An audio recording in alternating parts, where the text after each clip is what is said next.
Sound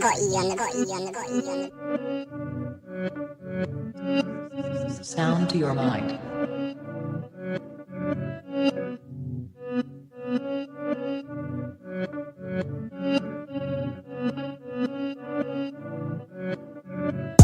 Breathe. I stay quiet as I light on my loud light. Breathe. I balance diet, I'm just trying to get my pounds right. Breathe. I stay quiet as I light on my loud light. Breathe.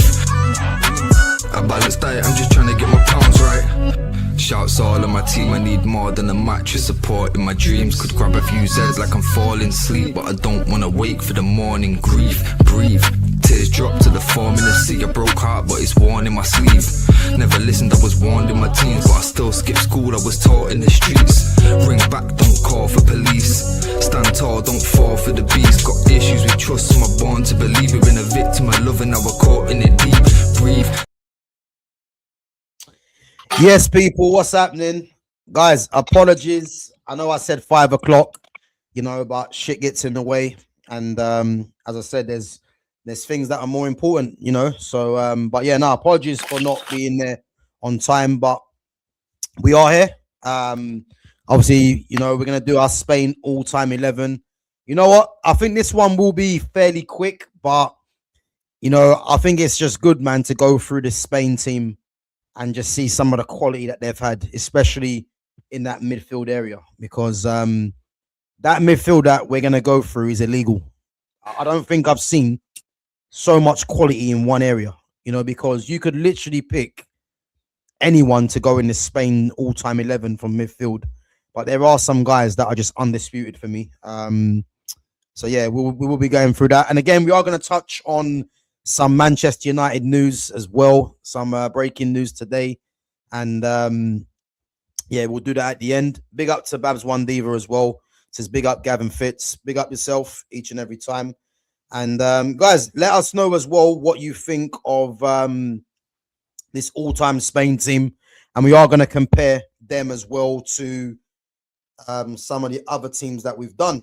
But other than that, Fitz, what you saying, bro? You all good? Yeah, man, same shit, different day, innit? Yeah, good, man. Good. One, bro. Another one. How are you, though? Yeah, bro, I'm all good, man. I'm all good. Weekend was decent, to be fair. Obviously football on, just had a little barbecue and that as well, So yeah, man, it was a decent weekend, and obviously World Cup coming to a close very soon. Semi-final. Obviously, you're gonna do a watch along tomorrow, guys, for France and Spain, and then obviously Wednesday we'll be doing a watch along with myself, Fitz, and Lumi Rain's gonna jump on as well. So England, Argentina.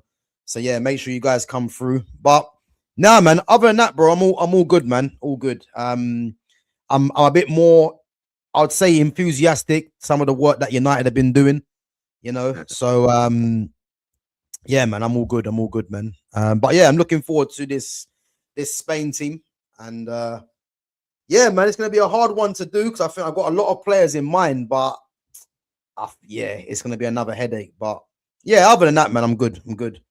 But the one caveat I'm gonna have to put on the start of this is obviously everyone can probably tell I'm not in the usual setting. I'm not at my yard. I've not got my little black notepad, so I actually don't have my team in front of me. But I know they're certified, but I can't. There's a couple. The ones where they might have been options. Yeah. I'm gonna have to just go off your list for them. Well, don't worry, bro. I've got you covered, man. Man.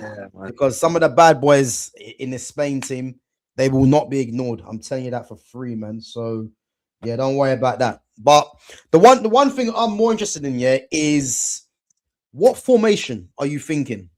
Because I was thinking a 4-3-3.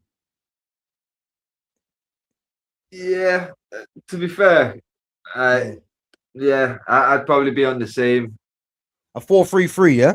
Yeah. All right, cool. Let me just change this because I was thinking to do a 3 at the back, but I think they've got fullbacks, you would probably say, that the kind of way are good enough to be there, innit? Yeah. So I was literally thinking that. So So let me just bring this. To be fair, straight off the top, I can think of 3 centre backs that deserve to be in there, but obviously, fucking without trying to give too much away, one of them could go at one of the right or left backs, in it. So You know what? I knew he was gonna do that. I knew he was gonna do that. Bro, stop doing this, man, because it's just making the team even more fucking difficult, man. I know, bro. But we gotta squeeze the bad boys in, though. You're right. You're right. All right. Well, let's get on to it anyway. Yeah, here we go. Shorty Puyo has to be in the team. Well, listen, you'll find out. Yeah. Right. Let's go to the goalkeepers. Yeah. So, I mean, I've got a list of 5, and I'll be interested to see what you're gonna go with. Yeah, because I don't think this guy gets into it personally, but I've gone with. I put Unai Simon in there. Obviously, he's their number 1 right now. And to be fair, he is a Euro winner. Could be a World Cup winner as well. And he has held goal for Spain for a little while. Victor Valdez, Barcelona's Victor Valdez, David De Gea. And I think I put David De Gea in there, yeah. But just letting you guys know now, De Gea doesn't get nowhere near this lineup for Spain, which is mad because if you actually remember, De Gea never played regularly for Spain anyway. You know, because Spain like to pick goalkeepers that are based in that are based in Spain. And if you remember the conversation we had with Lumi Rain was saying David Raya is going to be in goal for Spain come this World Cup. You know, but if you know the history of Spain, Spain's goalkeepers are usually playing in Spain, and then the relationship they have with the defenders, you know, they at least have a defender that is playing for Barca or Real Madrid, which is why Pau Cabas is there, you know. So, but yeah, I've gone with Unai Simon, Victor Valdez, David De Gea, Iker Casillas, and then Santiago Canizares. So, who are you thinking in goal? Well, if you remember, when we was doing the Spanish teams all-time 11s, we had the discussion about the keepers. Between Casillas and Valdez, and for me, I preferred Casillas, but I don't actually think, like, when you think back and you look at like some nations like Italy, the fact that they've had Buffon and Toldo, and there's some there's some serious, like, there's not that for Spain. All of them have played at top clubs and can be considered top keepers, but not. I don't think any of them could be considered the best keeper in the world at one point.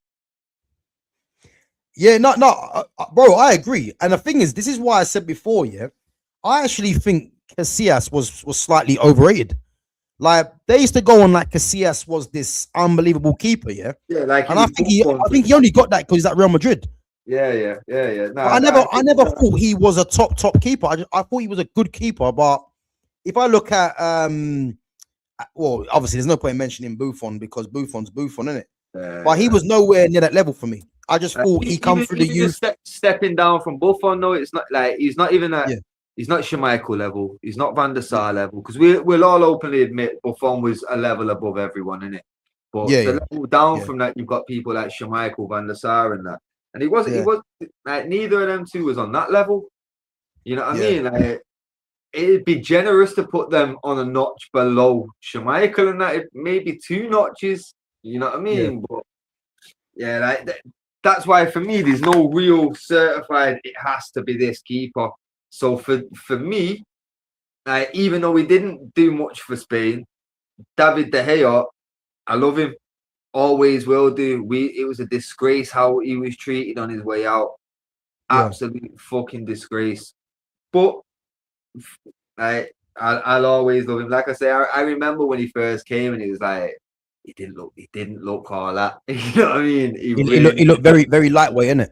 Yeah, man. And then obviously, fucking watching the growth in him. It's almost comparable to watching Cristiano when he came, doing too much, didn't have no physicality about him.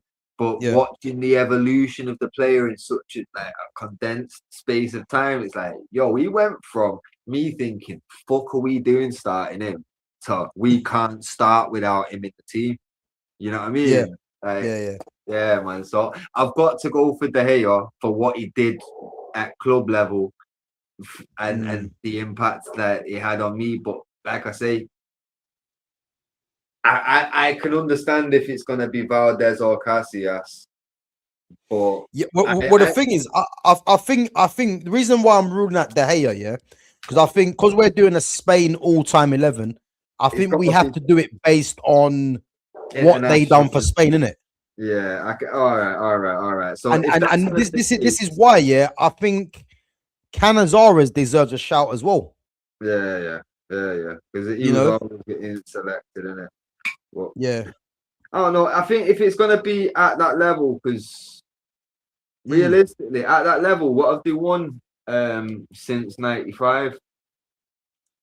Well, Fucking the funny thing is, yeah, I don't think, yeah, I could be wrong, they won a but World Euro, the World Cup, innit? I don't think Canizares, De Gea, or Valdez won anything for Spain when they were starting. I think Yeah. Was Casillas did, for the and World obviously Cup, Una Simones. Say yeah. again? Like Casillas was for the when he won the World Cup, innit? Yeah. Yeah, and then obviously Simon for Simon the for the Euro. Euros. So for Yeah. me, just based on that, you've got to go with the World Cup winner, aren't you? So Ike Casillas, yeah. Yeah. Like if it's got to be Yeah. at international level, there's only one World Cup winner there. Yeah. You know what I mean? And like I say, if it was you've got a World Cup winner there, but you've also got a Buffon level or a Schmeichel level, it's like, yeah, well, nah, that's going in over the World Cup. You know what I mean? But here, you've like you say, I think most of them, like the ones that have done stuff for Spain, are actually fairly overrated. You know what I mean? If anything, if we could literally, if we were going off the best player or your preference of keeper, I think we'd have both ended up with De Gea. But just sticking with the premise of it's more what they've done for the country, Countries, yeah. rules him out straight away on it. So it's like, well, okay, well, Yeah. fucking hell. Now you're left with a few overhyped players, really, innit? So it's like, all right, Yeah. well, fuck it. But again, this is the thing though, because I think if we was to put De Gea in there, you kind of have to put Unai Simon ahead of him because Simon's won as one of Euros. You know what I'm trying to say? So Yeah. But that's what I'm I saying. think But because if Casillas winning the you're only World gonna Cup put probably Simon separates in it. there for a Euro, then yeah, Casillas walks in and puts his World Cup winners medal on the table, and it's over, isn't it? That's what I'm saying. Yeah, that's what I'm saying. So yeah. I think yeah, Casillas needs to go in there. Let's move on to defense. Yeah, I think let's get left back out the way because I've got a feeling that the right back and the centre backs are more or less going to pick themselves, isn't it? Because I'm looking at. Oh no, I tell a lie. Ooh. So we're gonna have three spaces for 4 players. Yeah. For Spain, yeah. So left back, I've gone with Barrio and Sergi, Jordi Alba, or Mark Cucurella. I think it's got to be Jordi Alba. Yeah, that's where I'm pivoting to. And I actually think, yeah, I mean, Sergi was good, obviously ex-Barcelona left back, yeah. Cucurella, I rate Cucurella highly. I've always said with Cucurella, yeah, his hair is why he's underrated. Yeah. People laugh at it, innit? Like, oh, People look laugh at at his massive hair because they wild look at hair. him not serious. Yeah. But he's Look a at that very good wild left hair. back, man. Yeah. You know, very, very good. And because he's he's lightweight as well, I think people take advantage thinking that they can get at him. I'm telling you now, this guy, attacking wise and defensively, is a top left back. And Bro, when you said that, then you was definitely thinking about Traore, innit? yeah, no, bro, but it's true though, isn't it? Even though I think Traore, yeah, would do that to most defenders anyway. Like he don't care who it is, yeah. But I think the fact that you look at we look at Cucurella, you can definitely see there's managers in the Premier League that would have said to their wingers, "Get at Cucurella," and a lot of it would come down to do with, you know, for me, the fact that he's lightweight, the fact that he's got that hairstyle as well. I guarantee you, if he had short hair, a skinhead, you know, he'll get more respect on his name. Yeah, you know what I'm trying to say? Yeah. So, but he's a very good left back, and I actually think he could actually surpass Jordi Alba. You know, both come through La Masia as well. So and he's still fair few years on him, innit? So yeah, exactly. So I like him, but Sergi was good. But I think Jordi Alba at this moment in time, again, he was part of the lineup that won the World Cup. But again, if Cucurella wins the World Cup this year, he would. Actually, no, I can't surpass him because to be fair, they won the Euros as well, didn't they? What? I swear, Spain won the Euros with Jordi Alba as well. Yeah. Because they did the World Cup and then the Euros like in the same in the space of 2 years they won both, innit? Yeah. Okay. So it's like every 2 years you've got either a Euros or a World Cup, but they're spaced out 4 years apart in it. But it's like there's 2 year gaps in it. Yeah. So, but yeah. It's got to be Alba basically, isn't it? Then. Yeah, it's got to be. But that's the thing, though. Like Cucurella, like if he wins a World Cup and continues playing for Spain like a couple more years, and then does like, well, to be fair, because Alba was at Barca, he's gonna have a stupid club record as well, innit? So, yeah, to be fair, Cucurella's probably got a bit of work to do, but it's possible because, like I say, fucking, they've got 2 games left of this World Cup. So they could win this World Cup, and in 2 years' time they could win the Euros. And now we've got a conversation to have. You know what I mean? So it's not like, you know what I mean? It's literally just where's your medals, get your medals up, and come back in it. Like you can get into this stuff.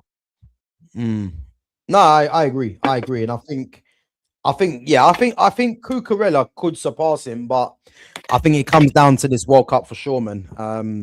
But to be fair, Jordi Alba, when he was at Barca, was arguably, you know, if you're looking at the top 3 left backs in the world, he was one of them. Yeah. If we're being honest. So, but again, with players like that in teams like that, because he was in a cheat team. For me, was he that good, or was he safe and protected? Because when you've got centre backs like that, well, let's not spoil it because we're going to probably mention them in a minute. Well, when you've got centre backs the level of what you had next to you, you've got guys in the middle of it. Like basically, the whole Barca team was Spain, innit? Like, let's be clear, like he was protected by some real quality around him. He was. Like, he was. He that good, or was he Gary Neville? You know what I mean? I know what you mean. Yeah, but for me, he was more talented than Gary Neville. Yeah. Oh, yeah. But we're talking about in context, innit? Like Gary Neville compared to Jordi Alba, fucking amateur. But when we're talking about the club, like the players that he was playing with and how well protected they were, because I always talk about how good United centre backs were, but let's be clear, there was times where even when Stan was there, it was Ronnie Johnson. At no point was Ronnie Johnson considered a top defender. He was a midfielder being used as a makeshift fucking centre back more time. Ronnie Johnson, boy. You know what I mean? Henning Berg, David May. You know what I'm saying? Like, man's not heavily protected like that. You know what I'm saying? Like, so there's a bit of, you know what I mean? But when you're talking about, they're the kinds of people that he was lining up with, and then you talk about the names that Jordi Alba was lining up with. Jordi Alba could have been Gary Neville. You know what I mean? I hear it. The thing is for me though, because back when both Barcelona and Real Madrid had their teams, you had Real Madrid had Marcelo, Ramos, Varane, and Dani Carvajal, yeah, and then Barca had Jordi Alba, PK, Dani Alves. And I believe was it Mascherano? I think Puyol might have been gone by then. Yeah, Mascherano fitting in at centre back, didn't he? And for me, I mean he was nowhere near Marcelo, by the way. He was nowhere near him, but I still think though he was a crucial player for Barcelona, regardless of who they had. You know what I mean? Just thinking about it now for a sec, yeah, right. Yeah. So them times, Marcelo, hands down, best left back in the world, no debate. Yeah. Yeah. Second place, it's got to be Ashley Cole, no? Yeah. Are you taking Jordi Alba over Patrice Evra? No, not for me personally. No. Right. So he wasn't top 3 then. Yeah, but if you check it though, yeah, Ash when it was Barca and Madrid going head to head, when Alba was at left back and Marcelo was at left back, Ashley Cole was done by them, wasn't he? No, I don't think so. I think he was coming to the end because I think he would have been on the decline because obviously he was very, very fast. Like obviously getting into later years, he's not going to be able to be as reliant on them traits in it. But I still think people would have considered him above Jordi Alba at that time. Because I'm pretty certain them times Ashley Cole was still at Chelsea. He'd not moved yet. I'm trying to think who was the left back that replaced Ashley Cole. I know Azpilicueta played there at times. Was it Marcos Alonso? That might have replaced him. Yeah, it might have been. Yeah, it might be Marcos Alonso. Because as I said, I think when he was in his prime at Barca, it was, for me, I used to always look at him and Marcelo as being the two best left backs in the world. Because I think Evra and Cole, they were on their way out. You know what I'm trying to say? So yeah, okay, yeah. But as I said, I think I think he was a good left back personally. But I know obviously when you've got that midfield and that defense in front of you, you're gonna be protected. And again, you got Messi, you know, and obviously other players that we're gonna mention in front of you as well. So I think it's easy to say that he was protected, but I actually think he was decent, if I'm honest. One thing about him though, that frustrated me, is that he was one of them fake bad men. Like the amount of times he used to try and, you know, square up, and he weren't ever gonna do anything by that. You know what I'm trying to say? It was a massive front. Cameras. yeah. A bit like Drew Benham, man, very performative, you know what I'm trying to say. But yeah, bro, like when he said do that, man, I was hoping someone just gives him one slap, man, just to tell him to stop all that rubbish. But yeah, I mean, you get guys like that, unfortunately. But you have got to be a fucking baller to be able to stay in that Barca squad as long as you're around them. So you know what I mean. As much as I don't want the Gary Neville thing to be taken out of context. Like I don't rate him. It's just like when you consider like the players around him, it's like was he like the Gary Neville of that group of players? But at the same time, like no disrespect to him, like he was fucking quality. You can't stay at Barcelona without being quality. A good professional is not enough. You know what I mean? So obviously credit to him, he was quality. But yeah, like you know me, I'm devil's advocate in it. I like to always just throw one out there, like, is it this? But yeah, man. No. Be fair, I definitely hear you on that. I just think I've always thought he was decent. To be fair, you know, even at Valencia as well. Big up to Foxy Danny for becoming a member for 9 months. Says predictions for the semi-finals, Gavin Fitz. So I'm gonna say, and let Fitz have his one after. So I'm gonna say Spain and France. So this is difficult. I'm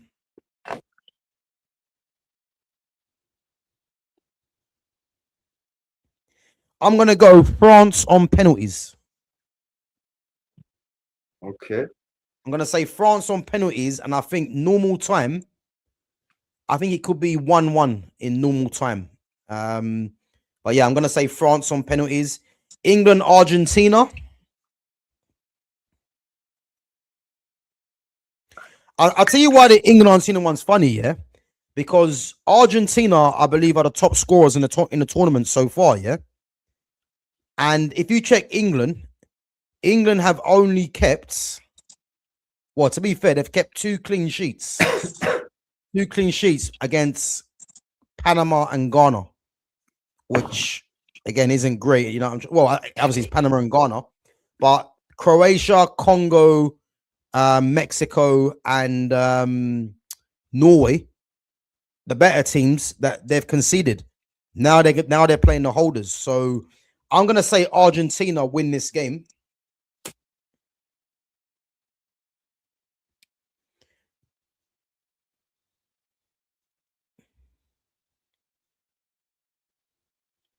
I'm gonna say Argentina win this game 2-1. What are you saying, Fitz? Well, I think Argentina 2-1. As this tournament's gone on, I've become more and more convinced that this is all scripted. So I'm fully in agreement that it's going to be Argentina, France in the final. But like, let's be clear, like when shit's scripted, it's just there for them. Think about the history between England and Argentina and penalties. Yep. Yeah. Yep. And the build up of the hand of God. Yeah. Like it goes back, bro. And obviously because of the Falklands and all that. Yeah, yeah, bro. Like there's some history there, so it's not a surprise that we've ended up playing these. Yeah, and obviously we're the final step for them to get to the final. And there's no sweeter way than England on penalties once again. The curse still lives. It's got to be, innit? It's got to be. I don't know how we end up getting there. It might be a couple goals both ways. It might be boring as fuck. Yeah. But it's penalties. We burn out on penalties like we do at fucking every tournament ever. Yeah. Thing is though, I can see England scoring in normal time. Yeah, I can actually see it because we have got some quality and some people that have proven that even if we don't particularly rate him, like Bellingham, for example, don't particularly rate him, but he's finding a way. You know what I mean? He's finding a way to get that ball in the back of the net, and that's all that really matters at the World Cup. So realistically, that's what I'm saying. I don't know. It could be 2-2 to get to penalties. It might be a 0-0, might be a 1-1. Fuck knows. You know what? That's not a bad scoreline. 2-2 actually. Then get to pens, and then we crash out the way that we always do because it's just perfect. How the papers, the everything, the new it's there. The story is there to tell in it. You know what I mean? It's like the thing is the one thing I'd say, but I don't think Argentina are gonna show England no respect, man, because they're gonna think they've got players that will go and hurt them. Yeah. So could be an open game. But that's what I'm saying. Like I say, I don't know whether they're gonna come out and be cautious or come out and, like you say in there, shows no respect, and we've really got to come back at them. That's what I'm saying. It could be a cautious 0-0. It could be fucking. It's a decent game at 2-2, whatever. But we definitely get to penalties, and that's where we fucking come out because it's like I was about to say. Remember when Bret Hart years and years fucking after everything came back to WWE as an old man and fucking he ended up Shawn Michaels with the first. It has to happen when it's there to be told. Tell the fucking story. You get me? Especially it's scripted. We know this now. It's like everything, bro. I even said it to my fucking son. He come hyped to me, telling me about the Holloway McGregor fight was booked. I'm like, mate, I don't watch. Bro, I heard about it today, man. I heard he lost after 25 seconds. Bro, he walked out, he acted like he was gonna throw a kick, put his leg back like he'd hurt himself. Bro, before his face even processed that I'm in pain, the ref was there waving it off. So I'm saying, nah, this was a plan. Then it was a money grab. You know what I'm saying? Like they knew that no one was even gonna swing a punch. It was bullshit. But that, bro, I literally said to my son when he came weeks ago and told me about it, man, I don't watch old men fight fights just for money. You get me? Watch them youngsters fight that they've got a rep to build. They've got a legacy to make. You know what I mean? I'm here for that. But nah, I'm not watching McGregor fucking fight. Nah. And then obviously, next day I seen that, I'm like, oh, I see it all. I told you with the Ben Eubank thing. Bro, these things when there's such money in them, it's like WWE has set that path there. You get me? Like, look, you can control everything. You can control the money. why wouldn't you have control of the money? You know what I mean?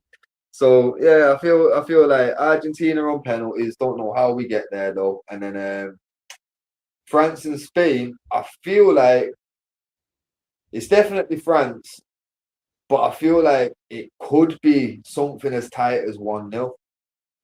Yeah, well, that's what I'm thinking. I'm going for the safe bet, man. I'm going for penalties because I think both teams are going to be a bit cautious, relying on individual ability in it. And one thing with Spain have shown this tournament that they can defend. So yeah, you know, but they only conceded 1 goal at the whole tournament.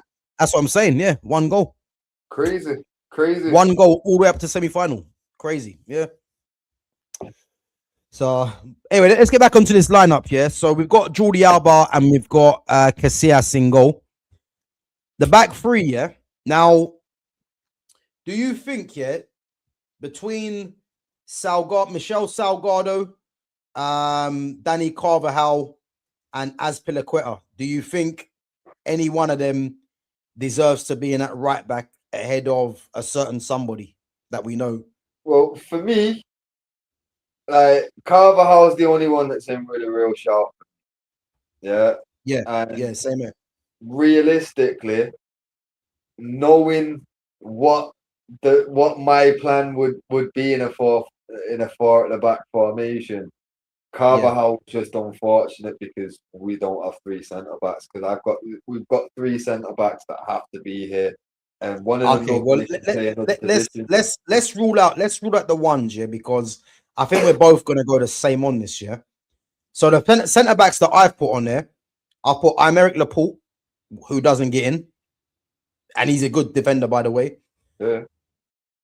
And the other 4, and this is why I think we're going to go with these 4 to all play: Sergio Ramos, Gerard Piqué, Carlos Puyol, Fernando Hierro. So 4 out of the 3. You can't. So who misses out then, Bro? For me, it's got to be Piqué that misses out. Puyol and Hierro can't miss. Yeah, and unfortunately, Ramos can go right back. You get me? So yeah. All right, let's put Ramos in because for me, I don't think this guy gets the respect he deserves. You know, again, Ramos is the centre back, don't they? Bro, this guy, yeah, he is. The thing is with Ramos, yeah. For me, I look at Ramos, yeah, and I actually think, like when people talk about Maldini, yeah, I think you could put Ramos in that kind of conversation. Maybe just below Maldini. Yeah, like for me, I'd maybe put him in a conversation with a Stam, Nesta. Like for me, Maldini's like top. You know what I mean? Like as much as I love Stam, love Nesta.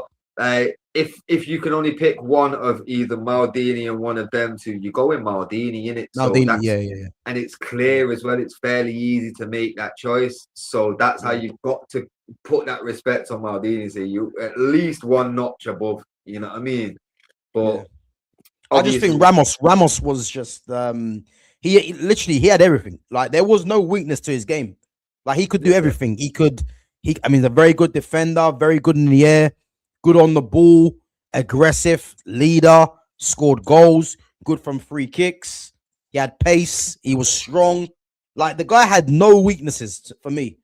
Yeah. And again, he won the World Cup. He won the Euros. He's won Champions League. Like he's won everything in the game. You know, I look at him as someone. If there's a Ballon d'Or winner worthy of a defender like Cannavaro, for me, Ramos is in that mode. Yeah. You know, I can't really argue with that because, like, to be fair, like we all prefer attackers to be winning Ballon d'Ors and that. But if there was like a defensive Ballon d'Or, no doubt that he's in with the at least in with 1 or 2, at least 1 or 2 seasons you'd have picked one up. You know what I mean? 100. So, yeah. No, I agree, man. I agree. All right. Well, Ramos is in there. So you're saying Hierro and Puyol? Yeah. Yeah. Hierro. Why do you think so? Out of Puyol and Hierro, do you think it's a straight battle between Puyol and PK? I feel like that's where the battle is, yeah. Because like for me, I was young when Hierro was in his absolute peak in it. Yeah. But that's the point. Like I was old enough to remember what cause obviously I'm a product of an Irish dad, yeah. I basically grew up in pubs. Every weekend we're out in pubs watching the football. I'm out until the pub basically closing and then we're walking home with pops in it. Well, that was Yeah. normal back then. So obviously I'm sat in pubs listening to everyone talk about the world of football essentially.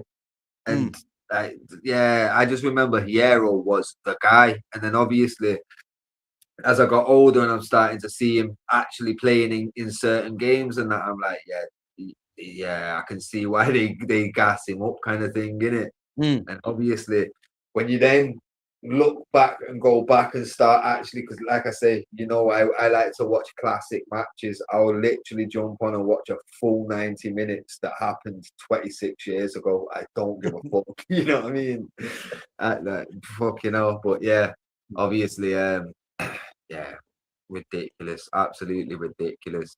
The only thing that upsets me when I go back and watch it is like they didn't have a Galazzo for Spain. If they'd had that, I'd have known so much more about him. You know what I'm saying? Like at the time, you get me? Because I always did put respect on him as like he's a top defender and like, he's one of them guys that you'd always put in your squad on FIFA and shit. But 100. Even the early football games, he had the high numbers for a defender.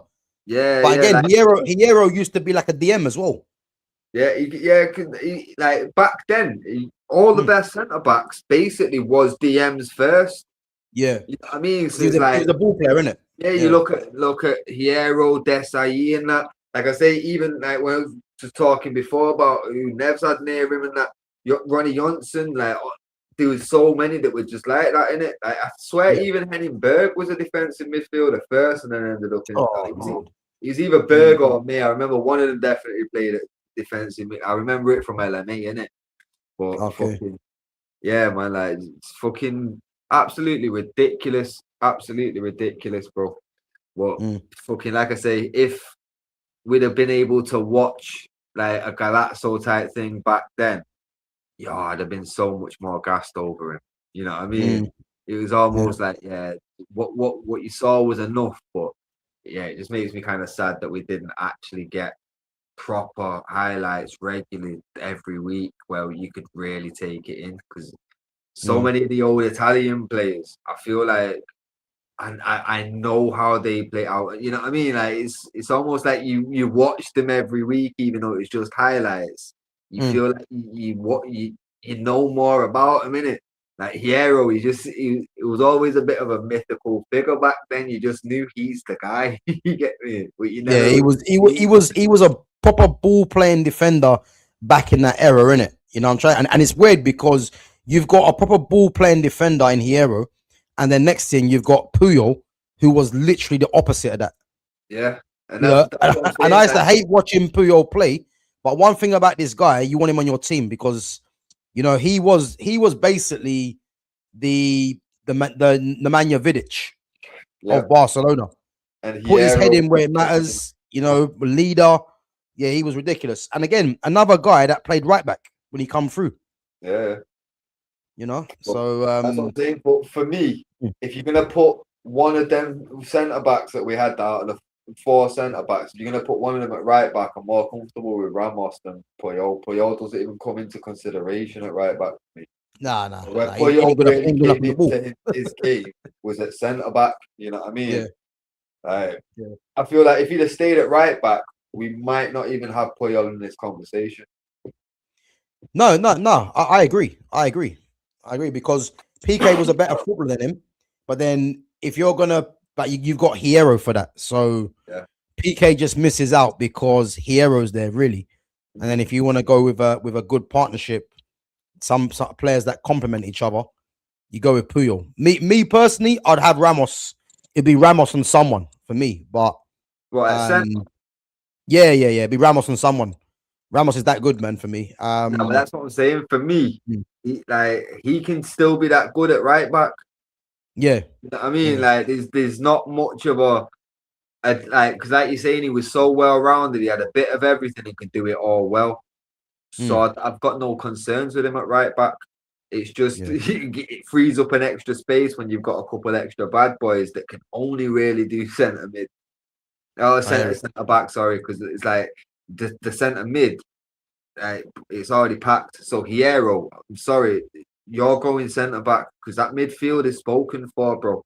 You know what I mean? Like certain other positions dictate that there's no room for maneuver there. Like Hierro can't fit into the midfield unless we went with him. I don't know. We'd have to go with like a 4-2-2-2 or some shit to still fit people in. It's not gonna work. Fuck that. Right, but yeah.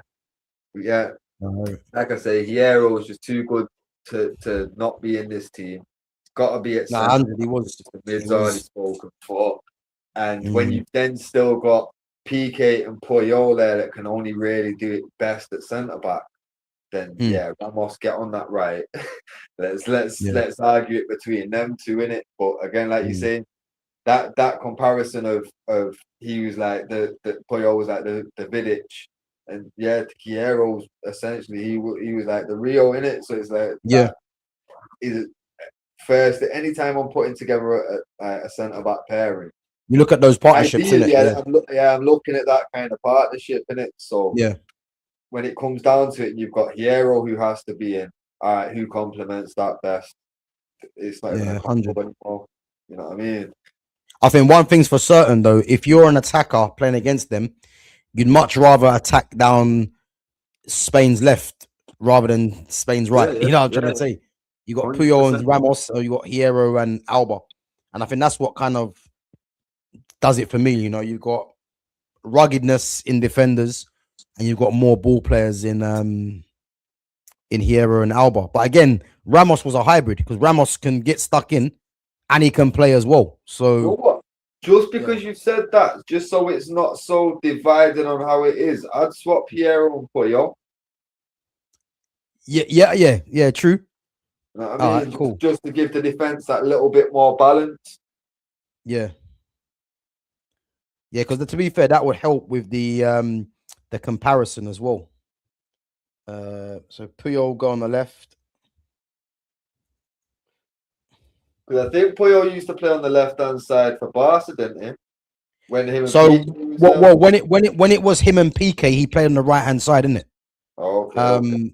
Yeah, because again, Puyol's not a great he's not great with the ball at his feet, innit? So if you're thinking of right and left-footed players, they'll much rather play Puyol on his strongest side because he's not that adept on the ball, whereas Gerard Piqué is very good on the ball. So him playing on the left-hand side is not really that much of a difference because he's a good footballer, isn't it? Yeah.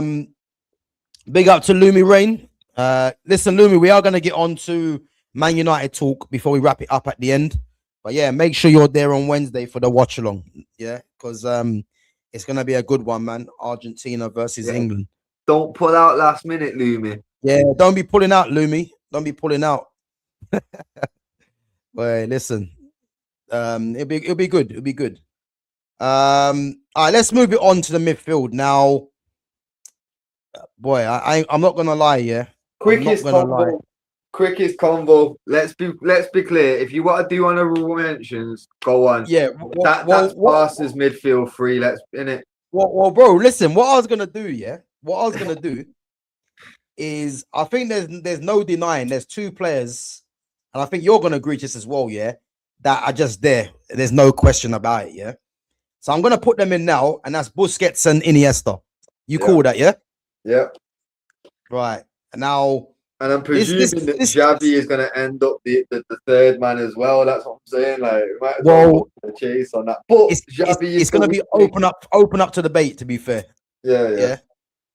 Now, I say, I don't have my book with me. I can't. Like I said, told you weeks ago, innit? I had a date where I was like, fuck it, I'm just gonna go through and just get them all together now. So I put my list together weeks ago. Bro, the amount I smoke, I can't remember what I wrote down all them weeks back. Life has been killing me recently, man. I can't remember nothing, but yeah. All I can think right now is that Barca midfield three. Yeah, I think it's easy to go with them, but I do think that third midfielder is open up for debate, man. But yeah, because I know you're going to mention a few names Busquets and Iniesta are just in there, huh? Nah, because I know you're going to mention a few names that right now they're not even in my mind because I'm just one track minded right now, innit? I can't. Okay. So, but that's what I'm saying. I can't think of nobody else. But Xavi is the weak link, and I know that there is going to be a player or two. In fact, I've just realised. Yes, there's a debate. Go on, go on, bro. The funny thing is though, yeah, the fact that we're saying Xavi is the weak link, it doesn't make sense. Yeah. Because Xavi walks into probably every other team in the world. Yeah. It's not a weak link. No it's where he could be improved. You know what I mean? And that just speaks to the depth of quality that Spain's got. You know, bro, it makes no sense, man. It makes no sense. But yeah, I've just Busquets and Iniesta, in Busquets and Iniesta, personally, I think you've got two players here that, in terms of their position, I don't think there's been anyone better. I can't tell you a better DM than Busquets. Yeah. I can't tell you because this guy had no pace, no strength, but his brain was just different. Like you couldn't get near him. And Iniesta for me, he's the Messi of his position. Didn't get the numbers, but scored important goals. But this guy just didn't give the ball away. You know, silky. It don't matter who he plays against. You know, the guy's just got a consistency to his game, especially in his prime as well. You know, unplayable. So, yeah, those two get in, man. But this third one, yeah, I'm going to run through the names, bro, because to have these good midfielders is illegal, by the way, yeah? I mean, let's get the banter boys out the way, yeah? Pep, Luis Enrique. I bet you the money no one ever thought of that, yeah? So we got Pep, Luis Enrique.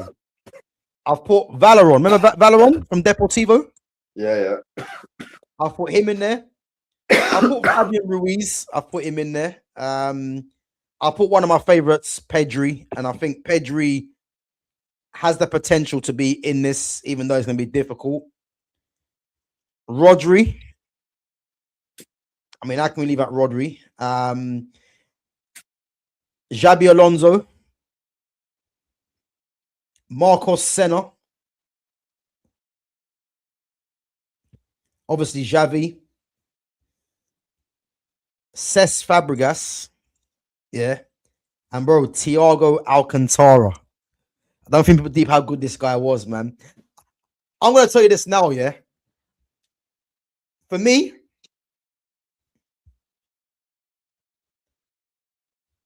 it's Thiago Alcantara or Fabregas. Yeah. That's it. Basically, I remembered Cesc, and as soon as I remembered Cesc, I remembered I could visualize my pad. You know what I'm saying? And I could see the line of names. Okay. And he was the first two in that spot. Like it was the three options for that place was Xavi, Cesc, or Thiago. Had the other two was taken. Yeah. They just sorry, I missed the name out. Marcos Senna. No, you mentioned him. You did say him still. Did I?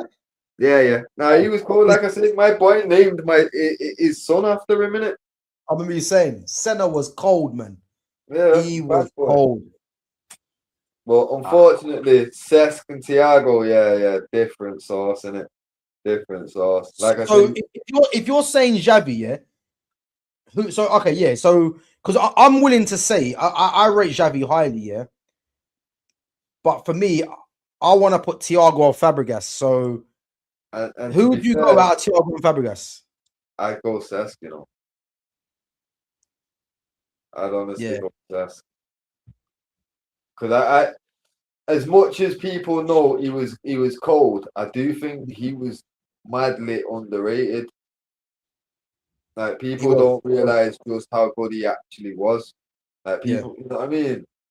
Like no when yeah, people put respect on someone but don't put enough really. yeah, You know what I mean? Like it's like yeah, they're acknowledging it, but they're not really like fully aware of just how good man was. Because same could be said for Thiago, to be fair, but mm. yeah, for me, I always liked Seth. He was a player Bro, that I Cesc played always said false I'd like nine to see. for Yeah, he played false nine for Spain. Do you remember he got the assist for Iniesta to score the winning goal in the final as well, yeah, yeah. the World Cup final. Yeah, listen. Yeah, big up Lumi says Santi Cazorla. Yeah, Cazorla's in the wingers one. So yeah, Santi Cazorla, one of the most two-footed players I've seen. You know, he was an absolute bad boy.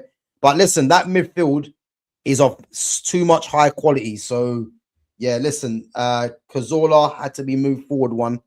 And again, when it comes to the wingers, you're going to see what we're working with.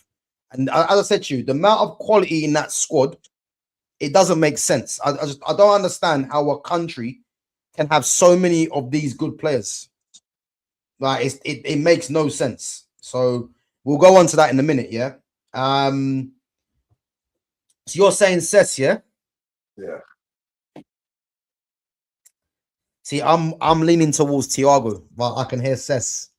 But that's what I'm saying. For me, it's more like I'm going for Cesc because honestly, even when he was young at Arsenal, I used to look at him and think, I'd love to see him in a United shirt. Yeah, You know what yeah, I mean? And I always thought of him when I like why especially when he ended up going to Chelsea, I was like, why the fuck wasn't we in for that? You know what I mean? Like what the fuck? A player of that quality is available. You fucking at that point, you United, you fucking talk to them. You know what I mean? yeah. How the fuck they let him go to Chelsea? Yeah, it don't make sense. Don't make sense. He was, But he was, he was. I mean, look at that. His first season at Chelsea, they won the league. Like that's how good he was, man. And he was highly influential as well. yeah, So you know what? I'm a massive fan of Thiago because, as I said, man, I think technically this guy is an absolute joke. But I'm happy to go with Cesc because I think, yeah, you're right. Cesc Fabregas doesn't get the respect he deserves, really, when you think about it, because this guy made his debut for Arsenal at what, 15? You know, and ever since he made his debut, you know, this guy held down a regular spot for Arsenal. And again, he's won everywhere he's gone. I think I'm not sure if he won a La Liga for Barcelona, you know, but look at the amount of players that have come through La Masia as well. Even Jordi Alba come through La Masia before he went to Valencia. Obviously Puyol, and then you got the whole La Masia frontline and midfield. Sorry, crazy man, crazy. So yeah, I'm happy with Fabregas. Do you think Fabregas deserves to be in there over Xavi? yeah, because It's mad, isn't it? No Xavi. It is mad, for but me, like you said, it's not like he's a weak link. He is utter quality. But if you're saying, yo, I've already got the first two parts of the fucking midfield free. Who do you want? You've got Cesc or Xavi. Personally, I just choose Cesc. You know what I mean? It's not a knock on Xavi, neither, but it's just like I said, I think it's more Fabregas can do personal everything. preference. Yeah, I think Fabregas though, yeah, can do everything Xavi does. But I look at Fabregas as being more of a goal threat as well. Yeah, yeah. So that's And why I think he gets it. Yeah. But, like I yeah. said, Listen, for me, send I three know it's badly. more. I'm leaning more on personal preference just because, like I say, I watched a lot more of him because obviously watching English, the Premier League every year. I'm Yeah. gonna see a lot more of Cesc than I have Xavi. Obviously, I still saw a lot of Xavi, a lot of Thiago, but it's like I definitely saw more Cesc. And the Yeah. whole 100. time I saw him, I was like, I'd like him at United. and you can't go that long wanting someone to play for your club and not pick. You know what I mean? Like, it's like it's hardwired into me choosing him. But like I say, I could live if I got outvoted. Like, I still can't live with Carlos and Cafu not making it into Brazil's team. Still keeps me up at night. Hey, listen, Danny Alves and Marcelo, boy. This choice here wouldn't keep me up. It could go either of the three, and it wouldn't keep me up like that. But personal preference, I'd like to see Cesc in there with it. But no, listen, I'm happy with Cesc, man, being in there, to be honest with you, because he was a bad boy. I can't even lie. Even though, you know, another guy that never won Champions League at Arsenal. So, but yeah, he's a bad boy, man. Wow, says Fabregas over Xavi. Listen, you're an Arsenal fan, man. You should be happy. You know what I'm trying to say? You should be happy. But again, listen, Xavi was a bad boy. But I'll be honest with you, man. Thiago Alcantara, Fabregas, you know, that midfield that they had, man, this didn't make sense. I haven't seen a squad ever, that has that amount of quality. Because you could pick, literally any one of them midfielders and they get in. Literally, you could do that, you know. Yeah. But anyway, let's move on. Say again? And nobody would complain about it. You know what I mean, that's how good they all are. Literally, yeah. I'm thinking, let's go for a central striker, because I think the wide players is going to be a little bit more difficult, So the central strikers, and I think we're going to have a difference of opinion on this one, But you've got David Villa, Fernando Torres, Raul, Alvaro Morata, Mikel Arafabal put in there as well, Diego Costa, Rodrigo, and then you've got Fernando Morientes, I think let's rule out the ones that are not going to make it, So for me, I'm ruling out Morientes, Rodrigo. I like Arafabal, but the list is good, and Morata. Right. Yeah. So I think you already know where I'm going with this. Yeah. I know who mine's gonna be. Just whether I know Lumi's put in a certain Raul. Yeah. Raul doesn't make it for me. The squad for me. I know he makes it for you. Fitz. I know you rate Raul. Yeah. But I'm just telling you. Yeah. This is another Riyad Mahrez one. Yeah. See David Villa. I don't care where you put him, but he's in there somewhere. And I'm more than happy to put him in central striker. I'm more than happy. I was more putting him out to the left. Me. I know, but that's why I went central striker first. Yeah. Because for me, like it's and they all provide different shit. This is the craziest one because it doesn't matter to me out of these three which one you go for, but they all provide. So are you looking at Villa, Torres, and Raul? No, Villa's on the left for me. So the three strikers, I'm looking at Torres, Raul, and Diego Costa. Yeah, see, I was thinking Costa, But the only reason I'm putting Villa through the middle, is because actually no, tell a lie. Yeah, it could work actually.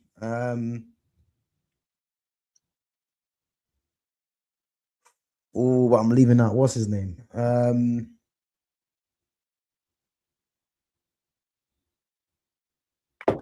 Yeah, big up to listen, Verbic said it, man. It has to be Villa. Listen, David Villa's in there for me, but we're just trying to figure out whether he's on the left or through the middle. Yeah. Now Villa's undisputedly in this team, but I'm just saying when you've got in a striker, central striker position, you've got Raul, Diego Costa, and Fernando Torres.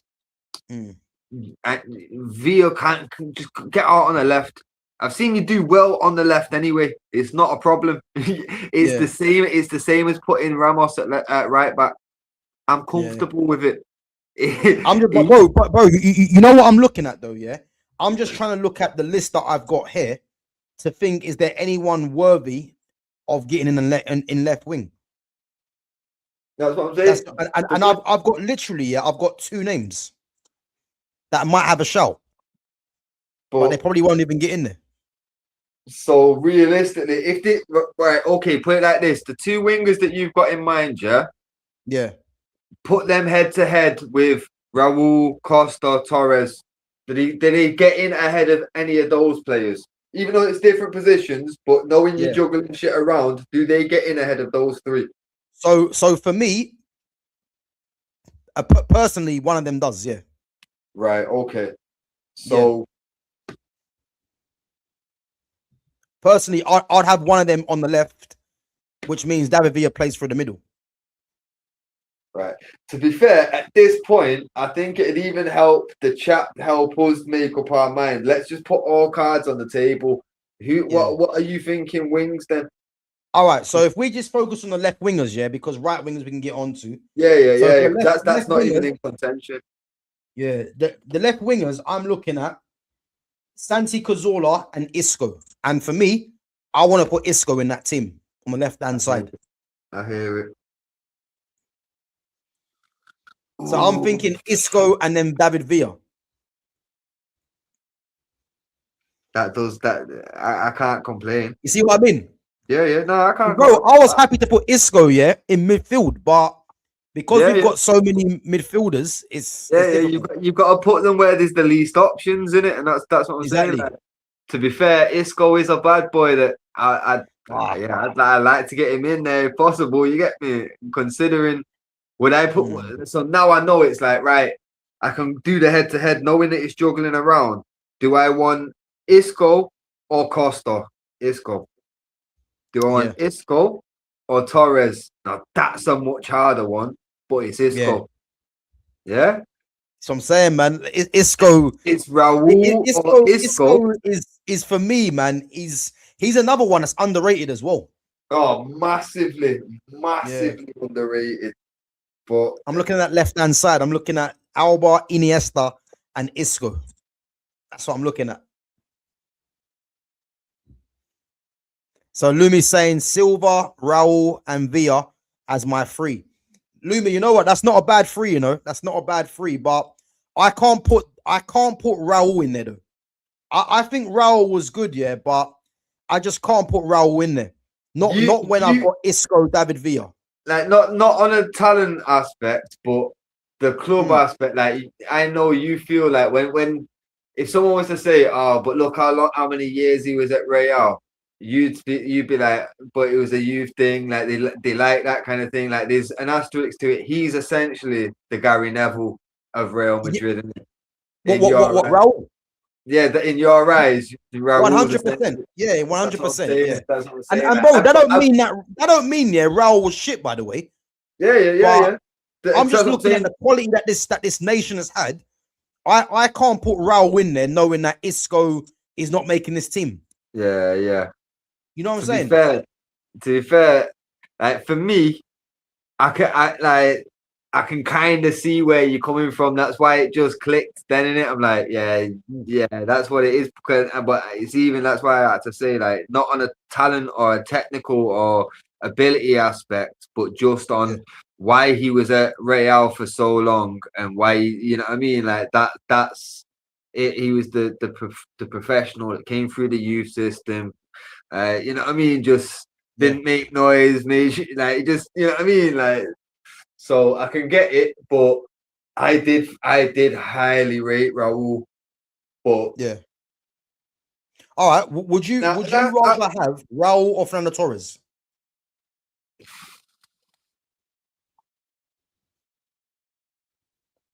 I'll probably go for Torres because he's more of an actual striker. Because like that rules out Raul type thing. That rules out Raul then. He played that false nine, but that's what I'm saying. For me, it's a harder choice between Isco and Raul than it is for Torres and Isco because I've just said I'd still it's tight, but I'd take Isco over Torres. So would I? I'd take Torres over Raul. I'm gonna have to. Like it's almost like it's just the respect that I have for Raul because I rated him high in it. So Yeah. Obviously, I'm like, I want to put him in because he was. I think he was a guy. You get me? But thinking about it, the way he'd actually play in that role, it'd probably be more of like a false nine type thing because he works best as like a 10 almost. You know what I'm saying? So yeah, because if you think about it, whenever Raul was always in the Real Madrid squad, always in the squad. But he always had bad boy strikers, like out and out strikers. So he always played the 10 role. You know what I'm saying? So it's like it'd be a false nine in that formation. And I just because Lumi said name me a harder worker than Raul, yeah. I mean, I'm not quite sure what that's got to do with it, but apparently Gary Neville works really hard as well. He's got a lot of businesses. Don't take many. He don't take holidays. He has many retirements. You know? Lumi, I got one for you. Jude Bellingham works harder than Raul. You know what I'm trying to say? What does that mean? What's that meant to mean? Come on. But no, the way I'm looking at it, yeah. If we're choosing between Raul, Fernando Torres, and Isco, yeah, I have Raul in third place because Torres will offer you the threat in behind. And as a pure footballer, Isco is one of the most purest footballers of his generation.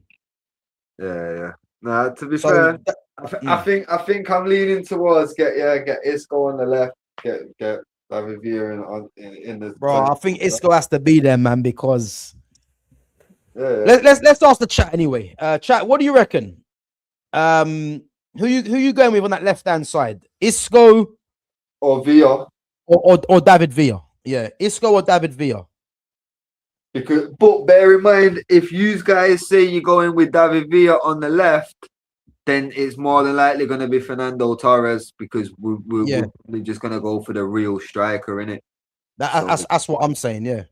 Yeah, just be aware. But if you guys like Isco, then obviously you're choosing the striker as well because the striker is still going to just go over to Villa, innit? Yeah. So Lumi's saying David Villa on the left. And Torres up front then, Lumi, yeah? I know you're saying that you take Raul, but we're going to both vote on fucking Torres if you lot fucking say Villa. So be aware that if you're saying Villa, then fucking hell, it's going to be Torres, not Raul.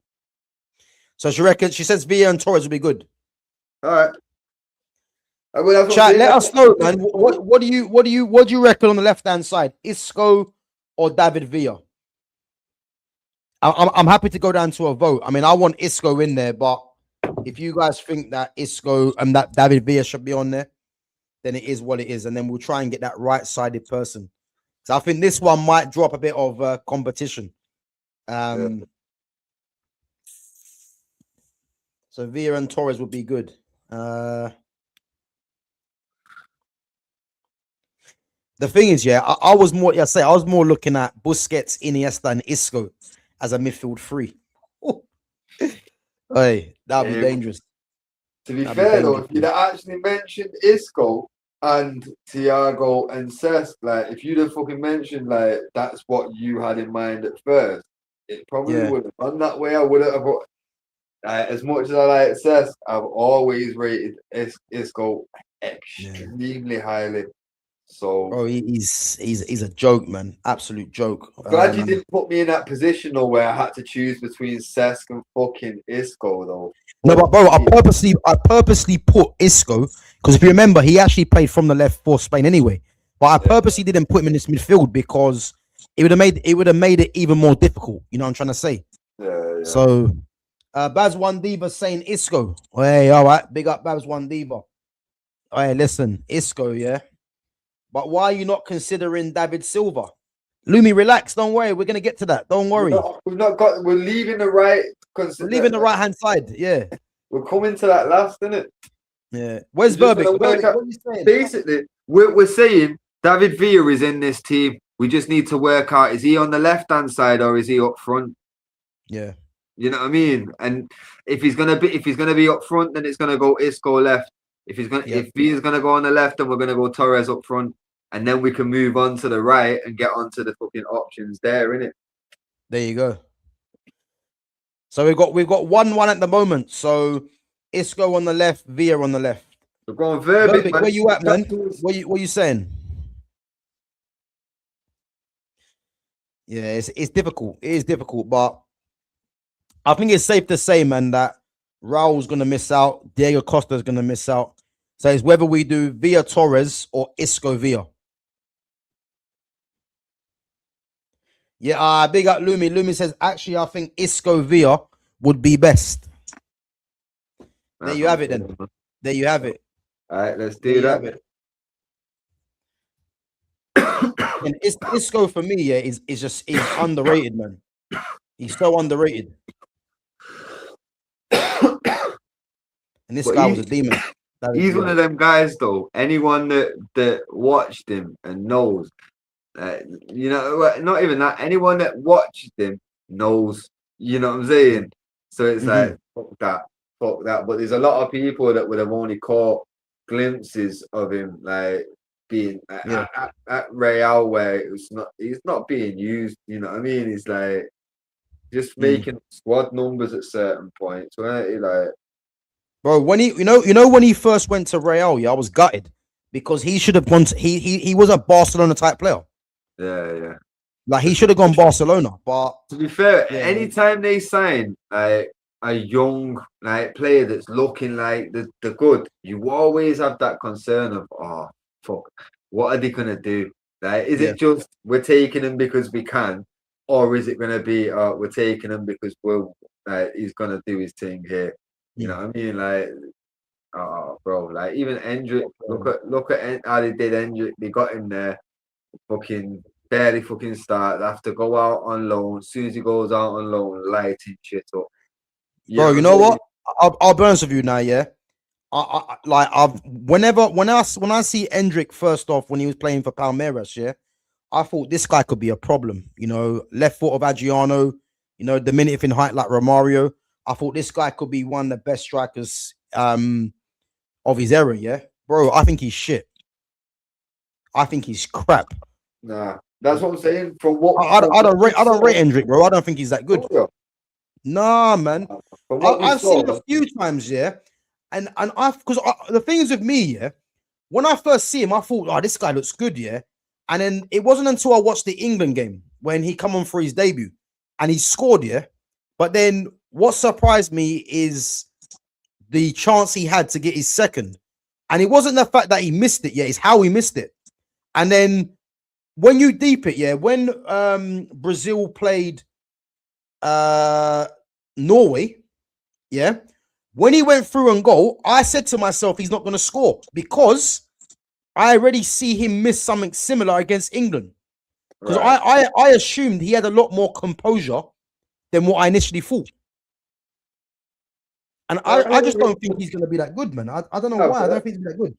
But bear in mind, bro, we're talking his debut and World Cup performances, yeah? The kid's, what, 19? About that, yeah. Composure, bro. Come on, 19. I know, bro, but it's how he's missing these chances. But this is what I'm saying. Bear in mind, like, my man's gone to Real Madrid. They've not done nothing with him. He's ended up having to go out on loan. He's gone out on loan, done fairly well as soon as he's gone out on loan. And people will say, it's the French league. But let's be clear, the French league has been building something recently. Over the last few years, if you look at some of the quality that's there, like Marseille have got a decent squad. You know what I mean? Yeah. Leon had a decent squad. Bro, there's been some fucking nice looking fucking potential in that league. He's gone there and done well at his young age, off the back of being fucking frustrated and all that. Obviously, World Cup, a lot of pressure on the kid. You know how serious and Brazilians take the World Cup as well. But that's what I'm saying. I'm not convinced. I get it. And obviously, be cautious because how many times have we fucking looked at footballers and thought, he's going to be... Bojan broke my heart, bro. Bojan and Giovanni Dos Santos. Oh my God, I swear to... But hear this, I had fucking a football manager game on none of them old knockers. Yeah, come on, man. We've all done it. I even bought fucking Jeffren. Remember Jeffren? Yeah, as well. bro, this is what I'm saying. We all signed the same Wonder Kids, but when I'm telling you, I signed this 15-year-old, no one knew who he was. I'm telling guys, sign this kid, he's sick. Bro, when I'm saying 2-2s now, yeah, bear in mind, I've gone round told all my boys, yo, this kid's the guy, you know, and I've been chatting him up for time. Bro, 2-2s now, yeah. He made his debut Champions League bag 2. I'm like, yo, I'm getting phone calls left, right, and center. Like, I've just won a lottery or some shit. Like, yo, that kid's the one. Yo, I was gassed, bro. 2-2s. Last time we see him is at Stoke. Yeah, bro. Like, nah. Kid broke my fucking heart, bro. But yeah, like, don't get too optimistic with these kids. But Yeah, like I say, I am hopeful because young Brazilian talent, the way he looked when we all first started getting glimpses of him, like, nah, he looked too good to give up on right now, especially when you're talking like the examples that come to your mind are his debut and World Cup.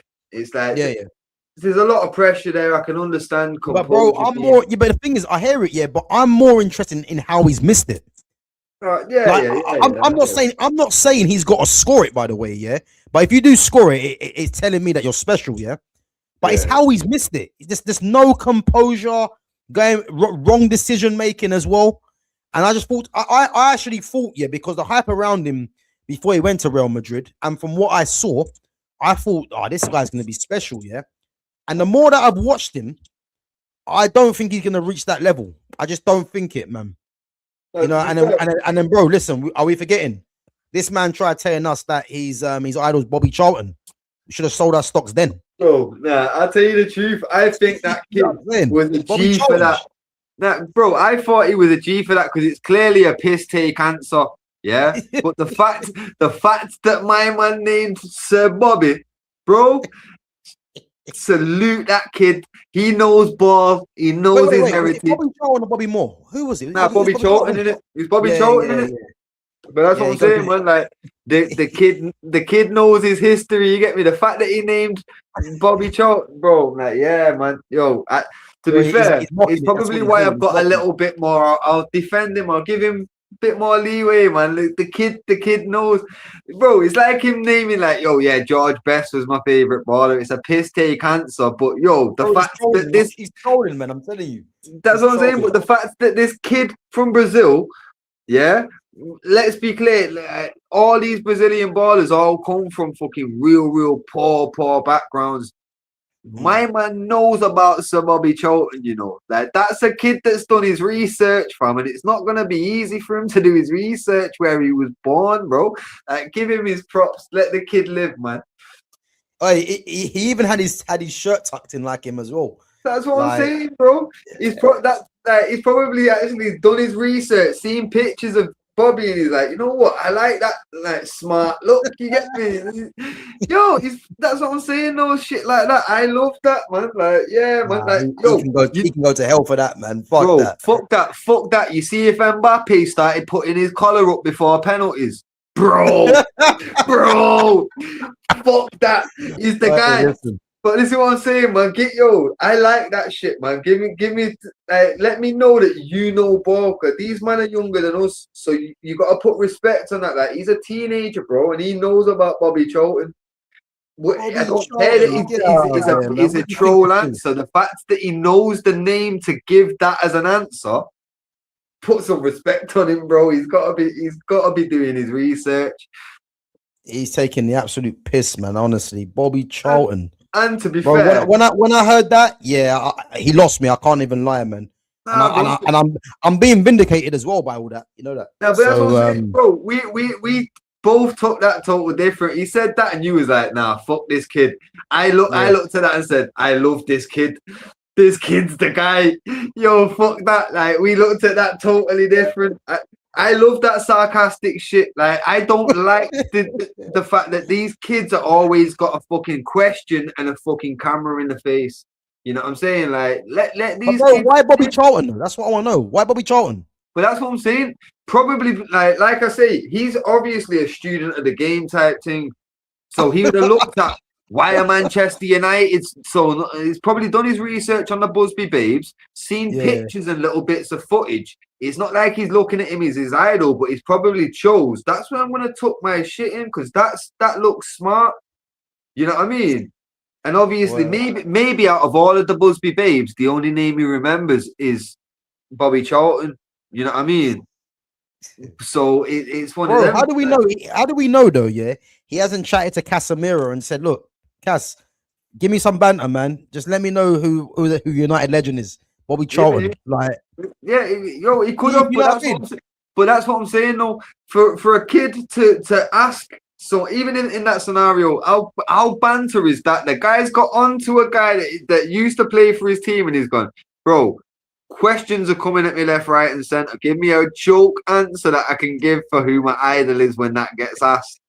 Yeah, and for that is hilarious. The fact he's got that sense of humor, bro, he won me straight away. And the fact that he chose one of our legends, I'm like, bro, nah, he's too much. He's too much. I rate it. I Bobby rate it. Charlton, you know, I can't take it seriously, man. Yeah, he But anyway, wasn't bro, meant to be listen, took serious, he, bro. But that's the thing. He's not meant to be took serious. He's taking the piss. You're meant to laugh at the reporter for getting given the answer. You know what I'm saying? yeah, true. And just respect the kid for knowing the history. Bro, how's he naming players from the 60s? You're taking the piss, bro. Was your mum born then, fam? You're that young. Your mum might not have been born to the 70s. The fuck? He put the work in, man. To be fair, Yeah, he put man. the work in. You gotta give him some respect for it. Don't let that discourage you, bro. Like he took the piss out of the news reporter, and honestly, all them interviewers and like people that have got questions and shit, fuck them all. The knobheads. Bobby Charlton. I don't know, man. But guys, listen, let's get back to it anyway. We're gonna finish off this all-time 11 because yeah, listen, let's get away from Hendrick, man. He's cool at the moment. Guys, all the other news I will get back to it afterwards after we've completed this this lineup, innit? So let's go on to the right winger. Now this is gonna be difficult. I know obviously Loomis said David Silva already, yeah. But I think for me it's gonna come down to a couple of players, but it's worth mentioning, yeah. The likes of Joaquin, Real Betis' Joaquin. I mean, back then, boy, he was the winger, the best, probably one of the best wingers in Europe. You know what I mean? When he was in his prime. I've put Pedro in there as well, Marco Asensio, Jose Antonio Reyes, Juan Mata, Gaisca Mendieta, and obviously David Silva. Now, oh, sorry, and Lamine Yamal. Now, do you think it's too early for Yamal yet, or do you think he's worthy of being in there? No, he's worthy of being mentioned because of obviously the quality that he possesses at such a young age and what he's done so far. It definitely does deserve to be mentioned but I do think it's too early for him to actually be put in there. I think anyone putting him actually in the team, it's a bit premature, isn't it? Yeah. But he definitely deserves mentioning because he is more than likely going to be the answer in 5-6 years. You know what I mean? So yeah, he's not going to say he should be, if he continues his path, he should be the number one on that right hand side, realistically, isn't it?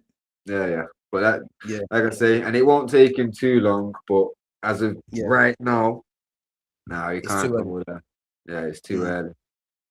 So who are you looking at? Because I'm looking at three players that could be in contention: David Silva, Joaquin, and Mendieta. Because I think Reyes, or RIP to Jose Antonio Reyes, but I don't know if Reyes do too much for Spain. I can't remember. Mata was a number 10 as well, even though, and again, I don't think Mata played as many games as some of the others anyway, and then Pedro, not for me, even though he was a slightly underrated. But yeah, I'm looking at David Silva, Mendieta, and Joaquin. Who you thinking? For me, it's the other two obviously decent shouts, but I feel like David Silva kind of picks himself in this currently. Yeah, You know what I yeah. mean? Like I say, Again, another his number place is 10 as there well. for the taking for your mouth, but right Yeah, now, I feel like it's got to be Silva. yeah. No, I'm with that as well. I think it's worth saying Joaquin as well because, as I said, back in the Football Manager days, that was the right winger to go for. You know, he was ridiculous, blistering pace. You know what I mean? Assists. Didn't really score too many goals, but he was a problem. But I think it's safe to say, man, um, David Silva gets in. But yeah, as we said, man, I think Lamine Yamal should take over that position in years to come. Should be. Um, where is David Silva? He's never in the game. David Silva. 1 minute, yeah. Just 1 minute. 2 sets, bro. I'm just gonna have to jump out 1 sec. I'll be back in literally 1 minute. Yeah, go on, bro. No worries. But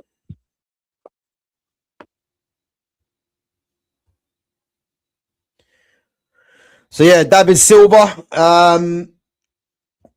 Let's go on to some of your questions, guys, just quickly, your comments before just wait until Fitz gets back. So thoughts on Greenwood going to Turkey? Yeah, listen, I'm not gonna lie, I'm shocked. You know, I thought Mason Greenwood would have ended up back in Spain. I thought he would have gone to Barca or Real Madrid. Again, I'm not quite sure what's going on there. The only thing I can say about Greenwood, yeah, is that I'm looking at Greenwood going to Turkey. Is it more to do with the money? It has to be. It has to be the money because I think he is good enough to play for me any team in the world. I think he's that good, Greenwood. And again, I'm surprised. You know, he didn't go to PSG, but again, PSG have got a lot of attackers anyway, but they haven't got like a left-footed attacker like him. So I'm surprised at that one. Um, Again, you look at Real Madrid. You know, I know they've got Mastantuono, who's left-footed on that side. So maybe they didn't really look at him for that reason. Again, Barca have got Yamal, so there's no reason to go for Greenwood. But I actually think they should have got Greenwood because Greenwood can play through the middle. And imagine having Greenwood and Yamal, you know, in the same team, or even if you wanted to rest one of them as well. So yeah, I'm surprised that that Greenwood didn't go to anywhere in Spain. You know, obviously PSG, but you never know. It could be a case because of the you know what everything that's surrounding him as to why it never happened. But yeah, him going to Turkey is a surprise. I have to be honest, it is a surprise. But yeah, man. Obviously, I think I've heard that Man United are going to be getting, you know, about 10 million from that deal as well. Over 10 million, which is good business. So but yeah, no, it is a surprise, man. But I do think that he's gone there for the money. It has to be said. Uh Guys, bear me 1 minute, yeah? Just bear me 1 minute.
Yeah, bro. What's it? I was just touching on Lumi's comment about Mason Greenwood, innit? And I was saying that I'm actually surprised that Greenwood has actually gone to Fenerbahce, but I can only believe that he's gone Fenerbahce for the money, innit? Because I'm surprised that he didn't go to a PSG, a Barca, a Real Madrid, a Bayern Munich. I think Barca, in a sense, have obviously got Yamal, but I'm thinking the fact that Greenwood can play through the middle, having him and Yamal in the same team, or you could rest one of them. I thought that would have been a good signing. Real Madrid, I know they got Mastan Tuano, who they brought in from Argentina. He's on the right hand side, so maybe they might look at him as the future to go with a lot of their other attackers as well. Obviously Bayern have got Elise on that side. He could have been a good backup for Harry Kane, or if you want to rest Harry Kane or go two up top, he could play there. Or if you want to rest Elise, and then obviously PSG, he could have fitted into their front line, but maybe they want to give Doué, more of a chance. You never know, innit? But what do you think of the Greenwood to Turkey, though? Are you shocked? To be fair, I'm shocked that he's opted to go there, innit? But to be fair, as good as he is, I feel like a lot of top clubs are probably still a bit cautious with everything attached, innit? So probably, you would have thought if it's not this move, it's got to be the next one to a big club. Otherwise, he's reached his ceiling. You know what I mean? But the thing is, what I would say though, the reason, like, I'm looking at this and I'm thinking, I don't know if he goes to a big club now, because Fenerbahce is a kind of club you go to after you've been at a big club. Because he's going from Marseille to Fenerbahce. It's like the same kind of move, really. Two big clubs in them countries. Yeah, but you would think like the step up should come after the French league, where it's like, all right, so he's basically moving like to a similar level, similar state. He's going to the same club, but in a different country. Yeah, the way that I'm seeing it. Yeah. Then, so obviously that's what I'm saying. So it's like the next move for him is crucial that it's to like a big club, because otherwise he's gonna be stuck to that level. That's it. You know what I mean? Like, clearly big clubs aren't going to touch him if it's not his next move. But you would have thought, with his age, how long it's been. How old is he now, though? He must be about, what, 23 now? No, he's still young. That's what I'm saying. Like, realistically, you'd be thinking a big club, if they're going to fucking say, yeah, let's go for him. Why would you be thinking it at, say, what, 27? You know what I mean? I'd be closer to when they're 23. Like, yeah, fuck it. There's more reason to take that chance, isn't it? Yeah. But like I say, now you know what? The more I think about it, the more frustrated I am, because this guy should be playing for United, like, and just causing madness. But now he finds himself in Turkey, and this guy generationally was one of the best players. You know what I'm trying to say? So it's like, it's crazy, man. But at the end of the day, man, people are gonna have their opinions in it, and his career now is as a result. So it's just annoying, man, because he was a top player, but is what it is, isn't it? Right, guys, listen, we've done our Spain team, before we get onto some Man United talk, before we wrap it up. So we've gone with obviously a 4-3-3. Iker Casillas in goal, Sergio Ramos, Fernando Hierro, Carlos Puyol, Jordi Alba as the back four. Midfield three of Busquets, Iniesta, and Fabregas. And then a front three of David Silva, David Villa, and Isco. So, let's compare. National fact, where do you think this team ranks in terms of the teams that we've done so far?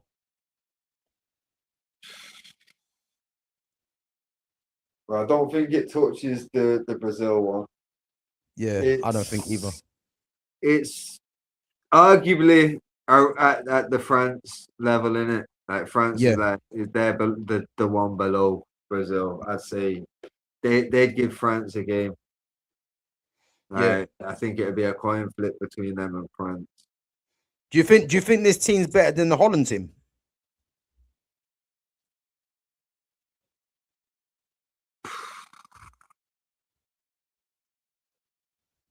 I don't know, you know. I don't know. Mm, That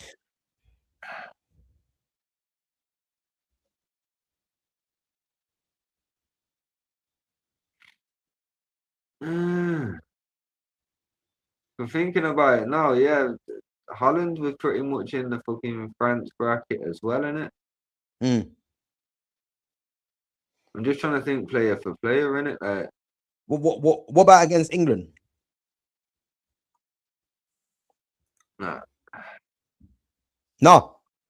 I think these two England. You know what's mad? Yeah, as much as they've got a mad squad, you would have thought that mad squad would have been nearer Brazil. Yeah. You know what But I'm saying, yeah, literally doing these is just making us realize just how good Brazil have been. bro? Brazil's team makes no sense, bro. R9, Ronaldinho, Rivaldo, Neymar, Adriano. Fuck it, take Dunga out, man, and just put in Romario or something like that. They'll work it out. You know what I mean? Trust me. He makes no sense, man. How can you have so many good players in one squad or one lineup? Should I say? Yeah, yo, I want to know what's in that Brazilian water. Yeah, bro. Same. Because of that, yeah, that's a joke. That team, man. To be fair, it's a joke. But yeah, I think because I'm actually thinking, yeah, I'm actually thinking, does France actually beat this team?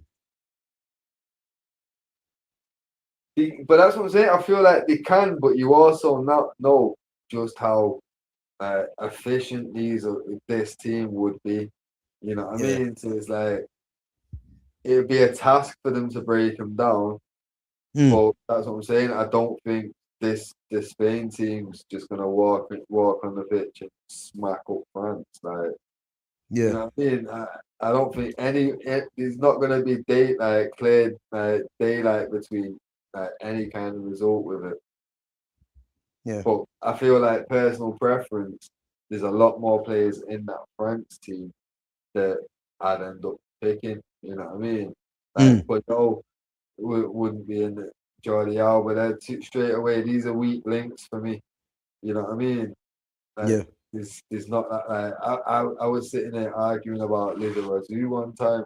Uh, he could be considered a weak link for France, but I rate him high, so it's not for me. Mm. So I feel like France is probably just about edge it. So who should we compare this team with then? The player I comparison. think France is a fair comparison, but I think France are just slightly ahead. Yeah. So Casillas or Lloris? Probably going with Lloris. Yeah. I'll be happy with that. Yeah. I think Lloris is ahead of him. Right, this will be difficult. Sergio Ramos or Lilian Thuram?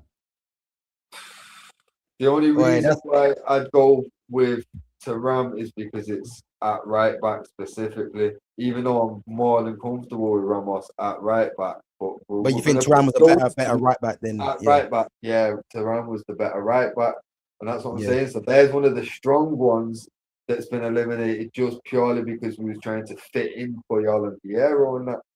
You know Yeah. what I mean? So Yeah. I All feel right. like right, go on, carry So on. that's one. So that's 2-0 Yeah. France. Yeah. Hierro or Desai?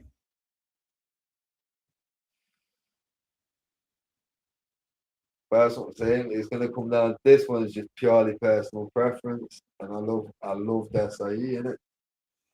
Yeah, Desai was a demon. Again, Desai and Hierro, two guys that were DMs that can play DM. Yeah, Crazy, isn't it?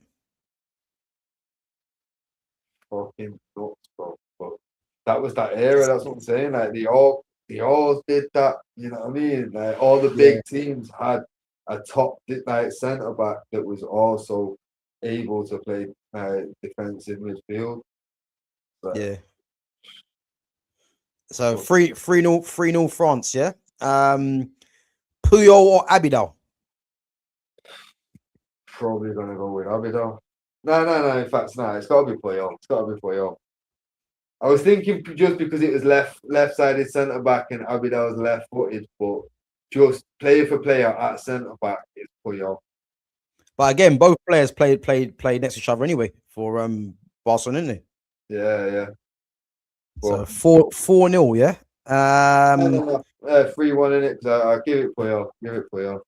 Oh, Puyol, sorry, yeah, 3-1. Lizarazu or Jordi Alba? I'm going to Lizarazu. Yeah, 4-1. Fabregas or Pogba? Pogba in it. Yep. And again, that's nothing on Fabregas, but yeah, listen, Pogba's Pogba, man. 5-1. Oh, this is gonna be difficult, this one. Busquets or Vieira? I'm going Busquets.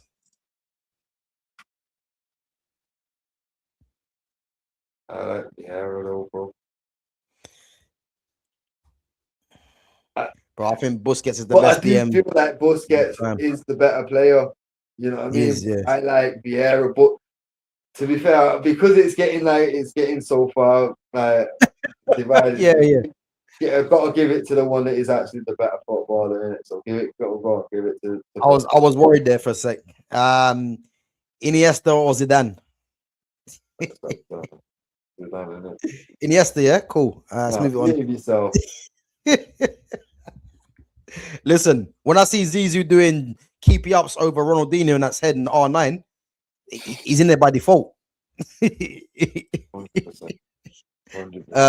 David Silva or Frank Ribery?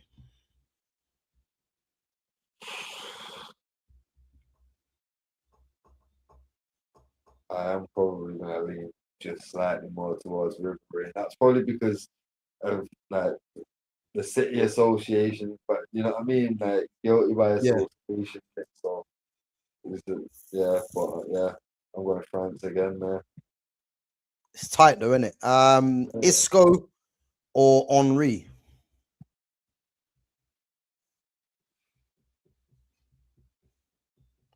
And again, a lot of these that we're doing, it's not necessarily the footballer. It's probably, who would you rather have in your team, innit? But that could be for many reasons. So, to be fair, I'm probably going to go with Henri. Yeah. Just because I just feel like his goal threat has to, you know what I mean? Yeah. No, I hear it. And then Benzema, David Villa. For me, Benzema. It's got to be in it. That's what I'm saying. But David Villa was a bad boy, man. Has to be said. But that's what I'm saying. It's like it's no disrespect on the players that in that Spain squad. It's just when it comes head to head with these players. Yeah. It's you know what I mean. But I reckon that team could give France a game, and I think that team could beat France. But I think if we play 10 times, I think France will more. I think France win the majority. Yeah.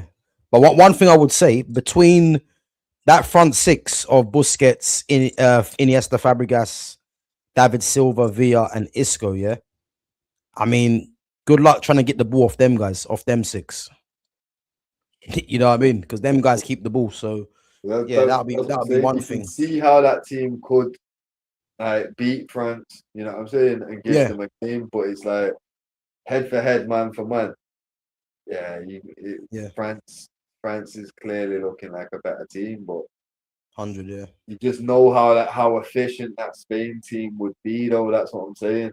So it's like it's almost like they've got an additional little something under the you know what I mean, under the surface that you can't really see. Like it's yeah, they've got like an added factor about them. You know what I mean? Because you can see how each man, what the roles are, how they're going to be playing, what the instructions would be. You can see it. You know what I mean? It's like, yeah, it's going to be hard to get the ball from that midfield. No, 100. No, it's a strong team, man. But yeah, I think, if I'm looking at the teams we've done so far, I'm putting them third or fourth. I'll probably say third or fourth. Yeah, that's fair. Because Holland might just go in third place, Yeah. but they might also just, you know what I mean? Like that one's a bit of a coin flip as well. But yeah, Wait. Did we do Germany? I don't think we done Have we done that. Germany? Don't think so. We've done England, Holland, France, Spain, Brazil, Belgium. I swear we done Germany. That's what, no, well, I know in my pad I definitely had a page of German players listed. I've got one of, I think there's Portugal. Well, let me check now. I'm pretty sure we've done Germany. I swear we've done Germany. I swear I had like 10 pages of teams.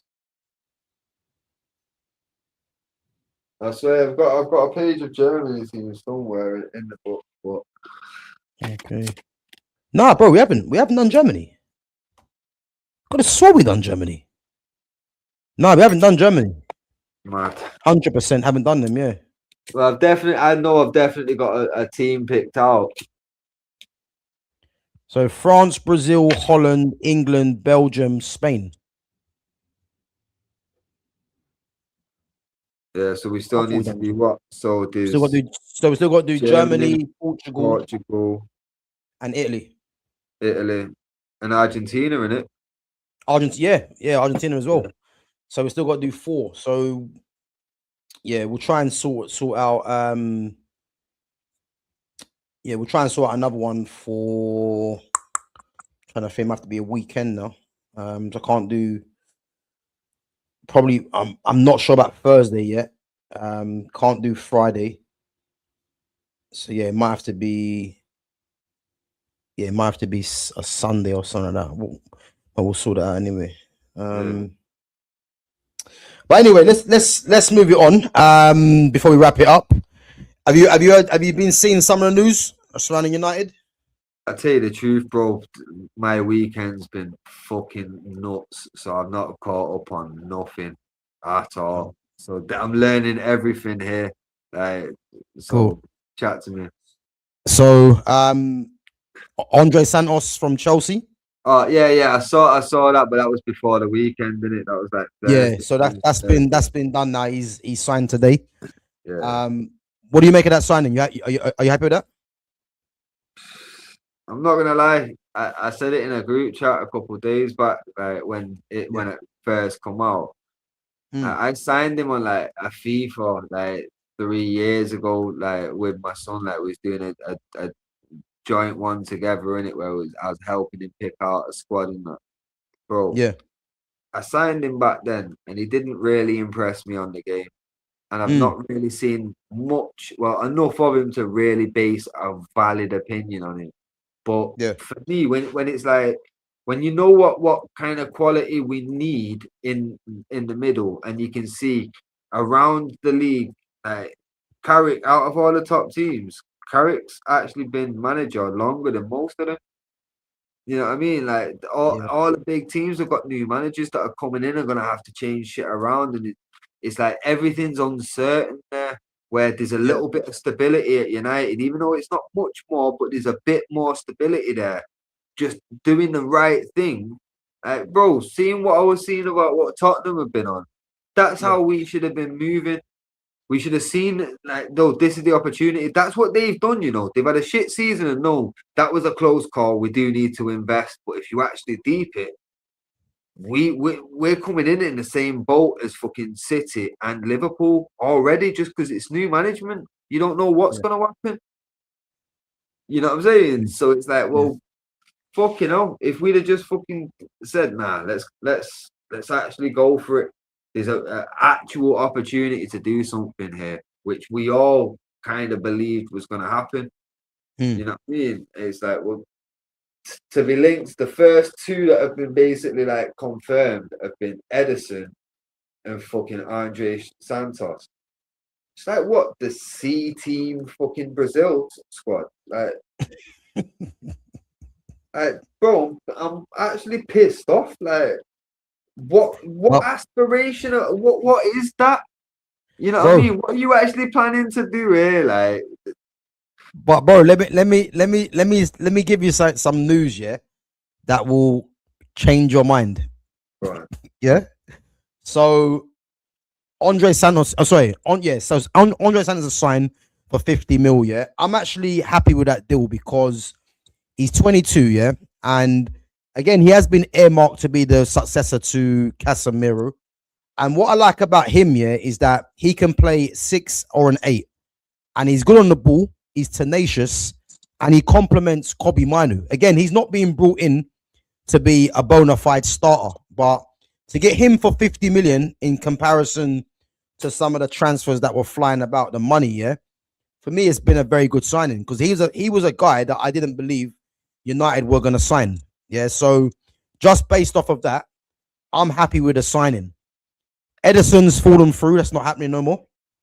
okay, Yeah, because he's basically he's got an issue with his medical, right, and yeah, so that's not happening. So you could arguably say the Santos signing has replaced him.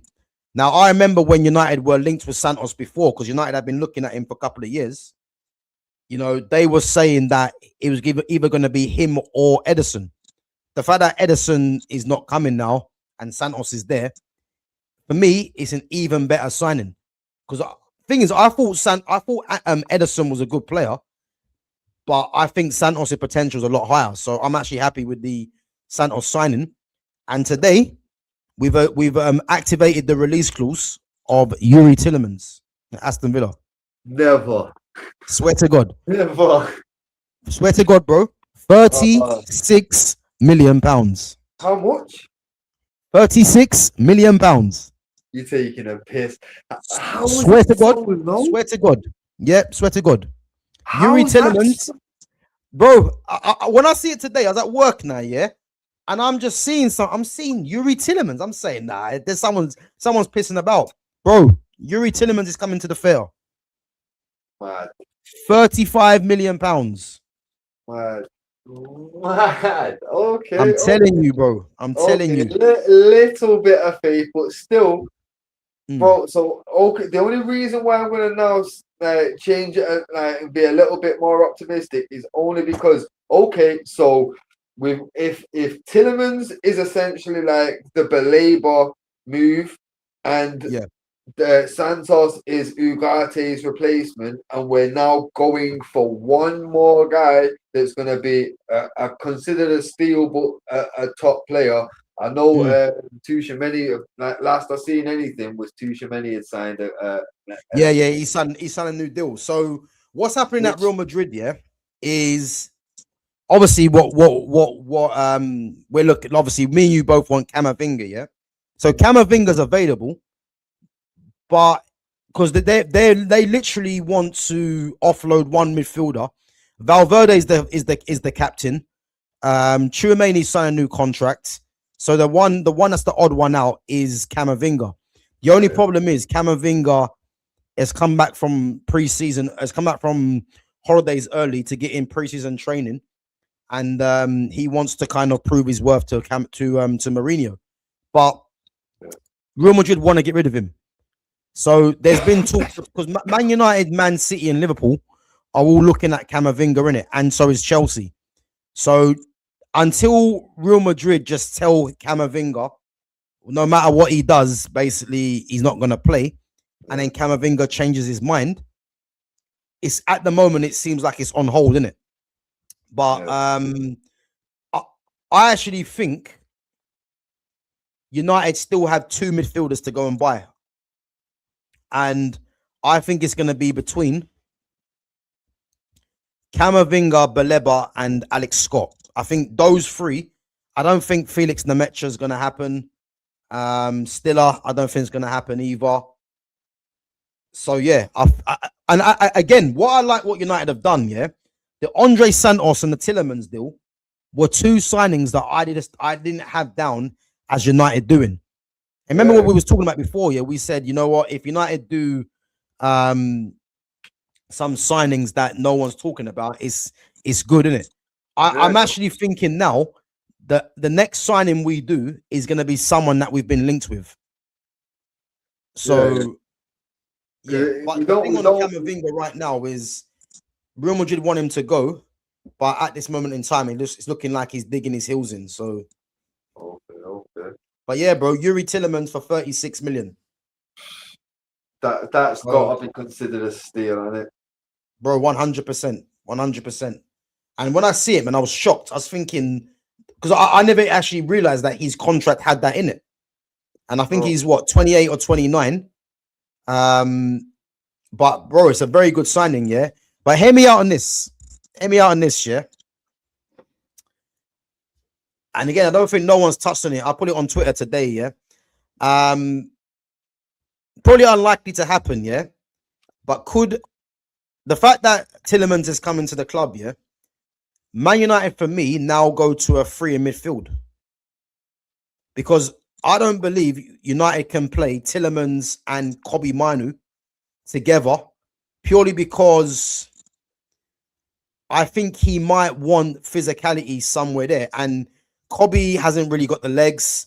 Tillemans not really physical like that. So does that mean he might go to midfield free, which in theory means, does it mean United could move on Bruno Fernandes to go to midfield free? Because if I'm looking at Santos, Tillemans, because Tillemans again can play where Bruno plays, isn't it? But then if you want to fit Tillemans into the team, you know, and obviously Kobbie's there as well, why not play a midfield free of Kobbie, Tillemans, and then you can bring in another midfielder, which means you might not play the number 10. Yeah. Could happen. To be fair, I feel like they will be preparing for life after Bruno. Yeah. But Tillemans could be that because Tillemans 29. Obviously, Bruno's going to be 32. And when you actually think about it, yeah, Tillemans could be the replacement for Bruno because Tillemans can play 6, 8, and 10. You know, he's captain of Belgium now as well. And he could be the replacement for Bruno in that sense. If Bruno's thing gets activated. Yeah.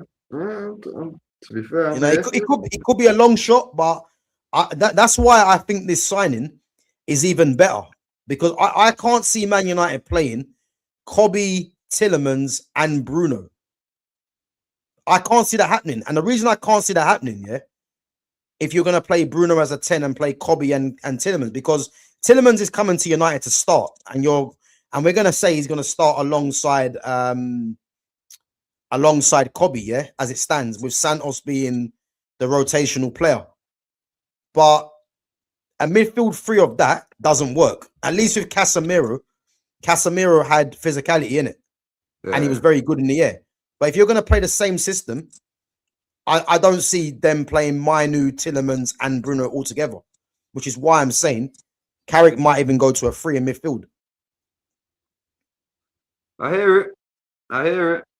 Like I say, I can see it, but like I say, I feel like they'll be using it as right now as it stands. It might be being kind of considered as the support for Bruno, like fucking, because there's a lot of games now. You know what I mean? We're backing everything. So it might just be one of them, like, we're going to need someone to step in when we need to give Bruno a week off. You know what I mean? So obviously, as we've all been, like me and you and Jonas have all been talking about Salah's decline over like the later few years. Like realistically, fucking Bruno, we've been saying it's gonna happen. People are gassing him up now. That's what they were doing with Salah, and then the season after he fell off. You know what I mean? Like I can see it. 'Cause it's around about the same age and shit. Yeah. And again, bro, just touching on that as well, yeah. When people are saying that when Bruno broke the assist record, yeah, factor in that United had one game a week. So and the fact that this guy was playing every week, is he really gonna break the assist record next season? No, he's not. Why is that? Because Casemiro's aerial threat is now gone, and United have more than one competition. So just purely based on that, you can't really expect Bruno to be putting up the numbers that he has done.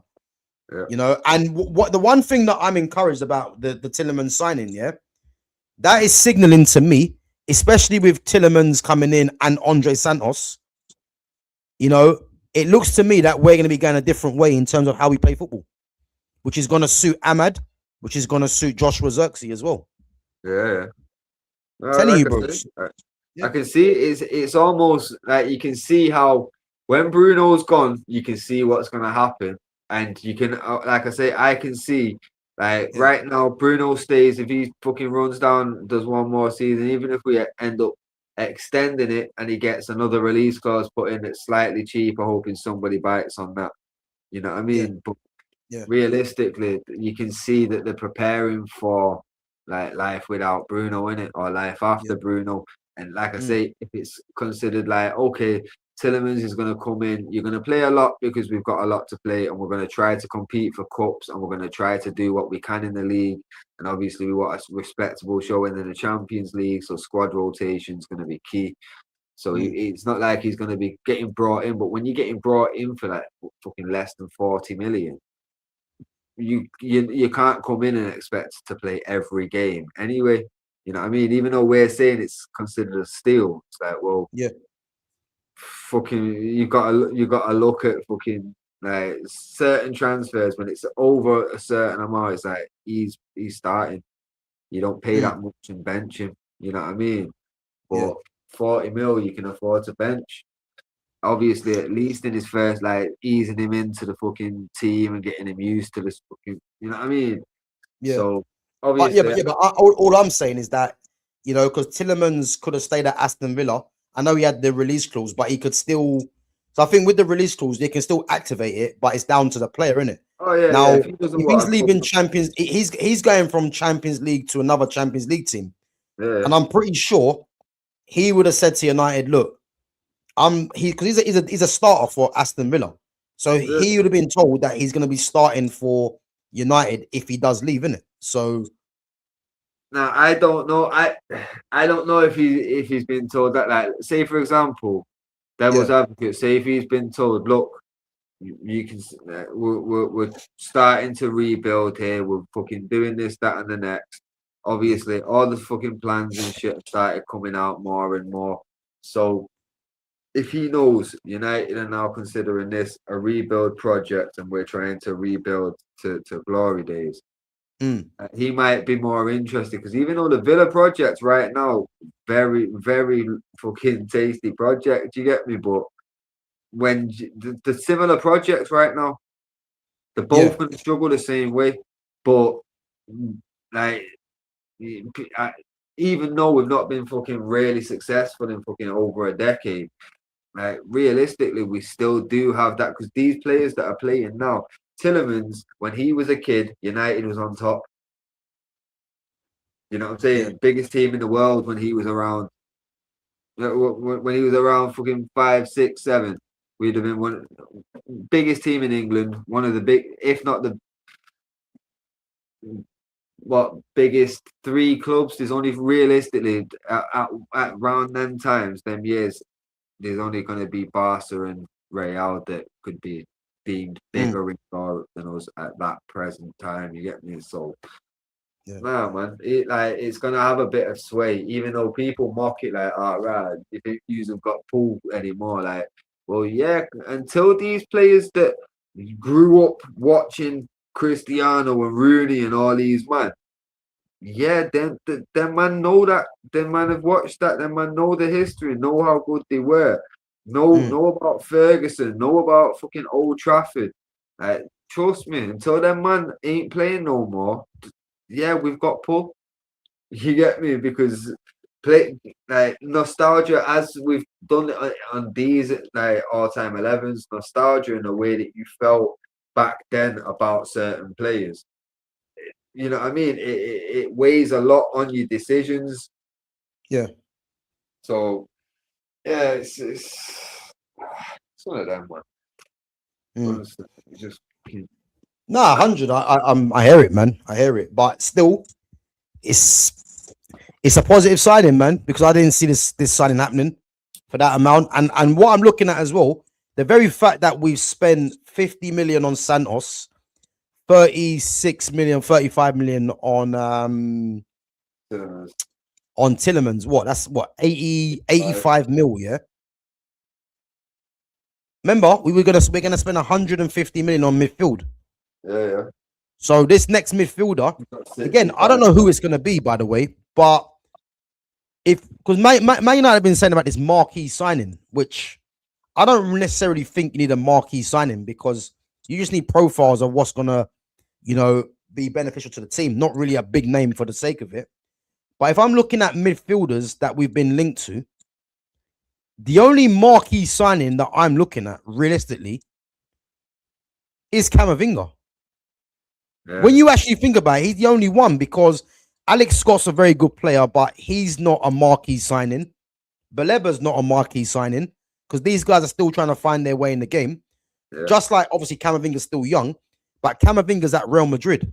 So what other midfielder is there out there that will be considered as a marquee signing? Because all the big ones you're not going to get. Chouameni could have been that, but he signed a new contract. So and all the who's going to be this marquee signing?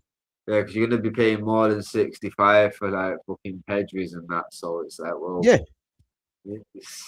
man. I feel like they might be like heavily leaning towards Camavinga, but hearing that Liverpool and City are both in as well, like that doesn't bode well. You know what I mean? Like, as much as you remember, he also knows who's been doing shit recently. You know what I mean? Yeah, but I'm just banking on the fact here that United wanted him before he went to Real Madrid, and if he does change his mind, that's gonna play into it, man. Because as I said, man, he would be, for me, he'd be a key signing for United. I know there's a lot of fans that are not really with the signing, man, but I'm 100% with this this Camavinga, man. He ticks so many boxes, and as I said, I don't want to be hearing about injuries, because he's been fit this season just gone. So it is what it is. Gav, do you even qualify for the Europa with this awful window? Lumi, who have you signed so far this summer? Yeah, let's move on. Cool.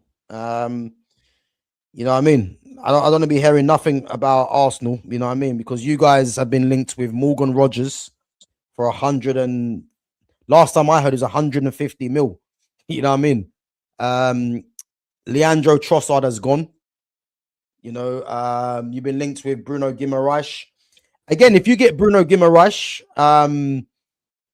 Bruno Guimaraes would be a good signing for Arsenal, but he's only going to be a good signing for Arsenal because of how Arsenal set up. Arsenal have got, a very aggressive team, and he'll fit into that. You know what I'm trying to say? But I don't believe Newcastle sell Guimaraes. They don't need to sell him because they've got the money in from Tonali, from Anthony Gordon. So they don't have to sell him. So I don't really know who you guys are going to be looking at. But to be having a window that like you guys have had so far, I'll just keep quiet for the time being. You know what I mean? So would you both like Manu Kone? For me personally, I like Manu Kone, but my number one has always been Camavinga. Like, if we can't get Camavinga, then the likes of a Manu Kone does come into it. But I'm still with the Baleba. I mean, if I want two more central midfielders, by the way, I want two more because Ugate's shit, and he's got that injury. Casemiro's gone. Kobe, Andre Santos, Tillemans, that's free. So I want two more midfield signings, and I want two left-footed players. You know, so as I keep saying, go and get me Camavinga, and then between Baleba and Walton. If we can't get Camavinga, Baleba, Walton, like I want any two out of that three. I like Alex Scott, but I don't want another right-footed central midfielder because we need left-footed midfielders for the balance. And obviously, we've got Kobe, we've got Tillemans now, and we've got Andre Santos. So they're the three right-footed central midfielders. I need to be seeing two left-footed ones. So let's see what happens. But yeah, I do like Manu Kone, and I believe Manu Kone might be. I think Kone's right-footed. I think he might be right-footed. You know, what do you think about Manu Kone, Fitz? No, I rate him, but like considering we said we definitely we need three midfielders, and on 150 million kind of budget, Yeah, you're not gonna get any more than three. So considering the business that's been done, yeah. You or think one looks more like then? it's gonna be done, like it's one more is enough, and it needs to be big. It needs to be like someone that when you look at it, it's like he's gonna change our midfield. You know what I mean? Yeah, Because you can see how the midfield's gonna change, but there's no real security in we've got Tielemans or we've got Santos. You know what I mean? Kobe's still young. Like don't want to really be putting all that pressure straight on Kobe's shoulders like that. yeah. You want like everyone's wanting that marquee signing. That's what it needs to be. I don't think Manu Kone can qualify for that. You know what I mean? If once we've got a third midfielder in that is that marquee signing, if we can still get a fourth midfielder in, I'd Yeah. happily take him all day long. But if Mm. it's he's the last one and that's our three that we're bringing in, nah, it can't be because that is like I say, I want. And it's not even just Camavinga, Camavinga, Tonali, like that kind of level was what I wanted from the start. Obviously, Mm. Tonali looking off the table now. Tuchemani's off the table now, who was obviously in that list. But that's Yeah. what I'm saying. That was there was a small list of main target, first choice. This is what we need. Then Mm. like there was like three columns of things like Ugate's replacement, the fucking Baleba role, and the cast replacement essentially. You know what I mean? Yeah. Mm. But yeah, man, the only one left is the cast one. So It's be fair. It's been two smart signings, man, that they've done, and I wonder, yeah, if it's a case where they've risked not going for the likes of Anderson and Tonali, Fernandez, paying that amount of money, because again, if you look at those three players, yeah, those three players, Anderson, Fernandez, and Tonali, are they a massive upgrade on Tillemans and Andre Santos? I mean, is Elliot Anderson, you know, massively better than Andre Santos? I don't think he is. You can probably say he's better than him right now because he's playing, but is he like 50, 60 odd million better than him? I don't think he is. Um, is Tonali and Fernandez, well, Fernandez again, is Fernandez massively better than Andre Santos? You know, not going by the price, he's not. And the same thing you can say is Anderson or Tonali. You know, are they, 80 odd million better than Tillemans? They're not. So I just wonder if United have made them signings with the view to, spending a bit more on that one player that they've always wanted. yeah, like to be fair, that's what I was saying. Like I do feel like with like 'cause I Mm. said it when it was linked on the Edison thing, and that was all getting spoke about, and it was fairly cheap. And I was like, I feel like that's what they want to do. They want to try and get like a Ugarte replacement cheap. They want to get the Balebo deal. They want that cheap. You know what I mean? They don't Mm. want no more than 50 mil, which is considering they wanted someone that's not too young but youth's on their side. You know what I mean? But Yeah. obviously was of a certain quality and a certain standard. So they Mm. had expectations for that one. And like I say, like for me, Tielemans was never even considered because I didn't think there's no way Villa are going to sell him. It'd have to be a Yeah. stupid price that people aren't going to pay for him. But to find out 36 mil or some shit is like, nah, Well, that's that's why I crazy. was shocked, man, because I didn't see that coming. I didn't know he had that in his contract, and they've Yeah, activated it. So it's clever business because you know a lot of clubs wouldn't have thought of Tillemans, and I think United's need for that for someone in that area. And again, not to mention United were looking at Tillemans when he left Anderlecht as well. So it's a very good signing, man. Like especially to get his experience. As I say, he's Belgium's captain now. He took the armband off of De Bruyne, so he's their captain, and he was one of their best players in the World Cup as well. And to think United are getting him for 35 mil, man, is very good business. So yeah, man, let's wait and see. Arsenal and Liverpool probably are having the worst window out of the six. They need a lot of upgrades. Yeah, exactly. About Lumi Rain, you know, she's not going to listen to that because you know, she thinks her players are the best players going, and we're going to see next season, man. Because as I keep saying, that title win for Arsenal it wasn't a title win; it was a VAR title. You know, so next season they've got to prove that they can win a title for me. You know, and I'll stick by that. If you had the option, would you take Lewis Smelly at United, considering he's left-footed too? Big up to Clement Grenier. Listen, the Lewis Skelly one, I would have 100% take Lewis Skelly. And the reason I'll take Lewis Skelly, yeah, is the fact that he can play left back is even more appealing. But I look at Lewis Skelly, and you could arguably say Lewis Skelly or Camavinga.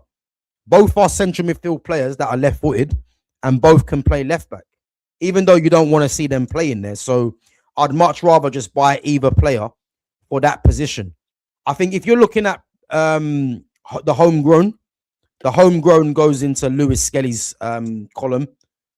If you're looking at, you know, a player that's world class for me, is Camavinga. My preference is Camavinga, but if Camavinga was definitely not coming to Man United, then I would definitely go for Lewis Skelly. The only thing is, I don't think Lewis Skelly leaves Arsenal now because Arteta tried to play smart and play him towards the end of the season so he can be shown how important he is. But obviously that was more because Zubamendi failed, didn't it, really? But I like Lewis Skelly. So if United had a chance to sign Lewis Skelly and it meant Man United not getting Camavinga or Baleba or Walton, I'll take Lewis Skelly. Even if Lewis Skelly wasn't a left back option. But yeah, I don't know what's gonna happen. So we have to see. I personally feel like no, they're waiting to find out whether they're gonna be able to get Camavinga, and if they can't, they're just gonna get Baleba. Bro, I'm hoping so, man. I'm hoping so.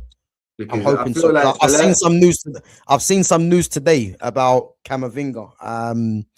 The thing is, United are looking at Camavinga, but I think it's because of his stance at Real Madrid. So it just needs Real Madrid to turn around, or Mourinho to turn around and say, "Look, we're moving you on," because he is available. But then I don't think there's no clubs looking to make bids for him because he's digging his heels in. So that's where I think the stumbling block is. But yeah, man, it'll make my day, man. If Man United go in for Camavinga, but at this moment in time, it's looking slightly unlikely, but that's more due to him, not due to Real Madrid. So, do you rate Zolis? I think he's like Gyökeres type signing who just gets stats. So again, Christos Zolis is actually a decent player. I think he's from Greece, if I remember. Obviously left winger. But again, Zolis is not gonna take Arsenal to a Champions League. All he's gonna do is just be slightly better than what they've got. You know, if you look at Trossard, yeah, Trossard's gone now to Besiktas. Martinelli's shit. And again, it's just gonna be a player really that's better than Martinelli. But that's not really 1 minute. What's happened there?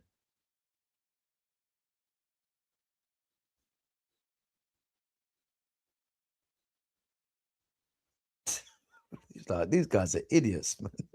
These guys are idiots. You know, I'm just on Sky Sports here, and So John Stones is pretending that he's dislocated his shoulder. Oh Yeah. yeah, I've seen it. I, That's skanking bro, it. these guys are fools, man. What is this? What is this? Oh, this is mad. I think that was just that was directly after the match where Hendo fucking went off in it.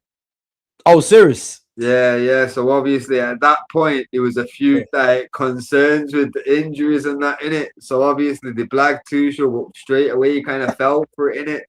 Yeah, because Tuchel's face, yeah, he looked lost, and then Declan Rice and things started doing the little. Yeah, these guys are doing too much, man. Noosa is better, and he will cost. Yeah, listen, Noosa's a very good player. And Noosa is probably someone that Arsenal should actually be looking at. But I feel that Arsenal obviously want Morgan Rogers in it, but Rogers ain't a left winger. And to be fair, Rogers, I don't think Rogers would be a good signing for them to play him on the left hand side, innit? So yeah, we'll have to wait and see what they do, man. But I think at this moment in time, you have to be happy with the business that United are doing, and yeah, it's encouraging, man. I just hope because we are definitely going to sign another midfielder, but I want to see what that's going to be. I actually think the next signing United make is going to be either Camavinga, Baleba, Adam Walton, or Alex Scott. I think any one of them four might be the next signing. You know? I think they are the most logical Yeah. next one in it. But like I said, for me, there was criteria for each three midfielders that we needed, and there's only one left, and it's the big one. So, and the only name on that list for me that should be the big one is Camavinga. Now, if Camavinga goes off the table as well, realistically, we've got to bring someone in.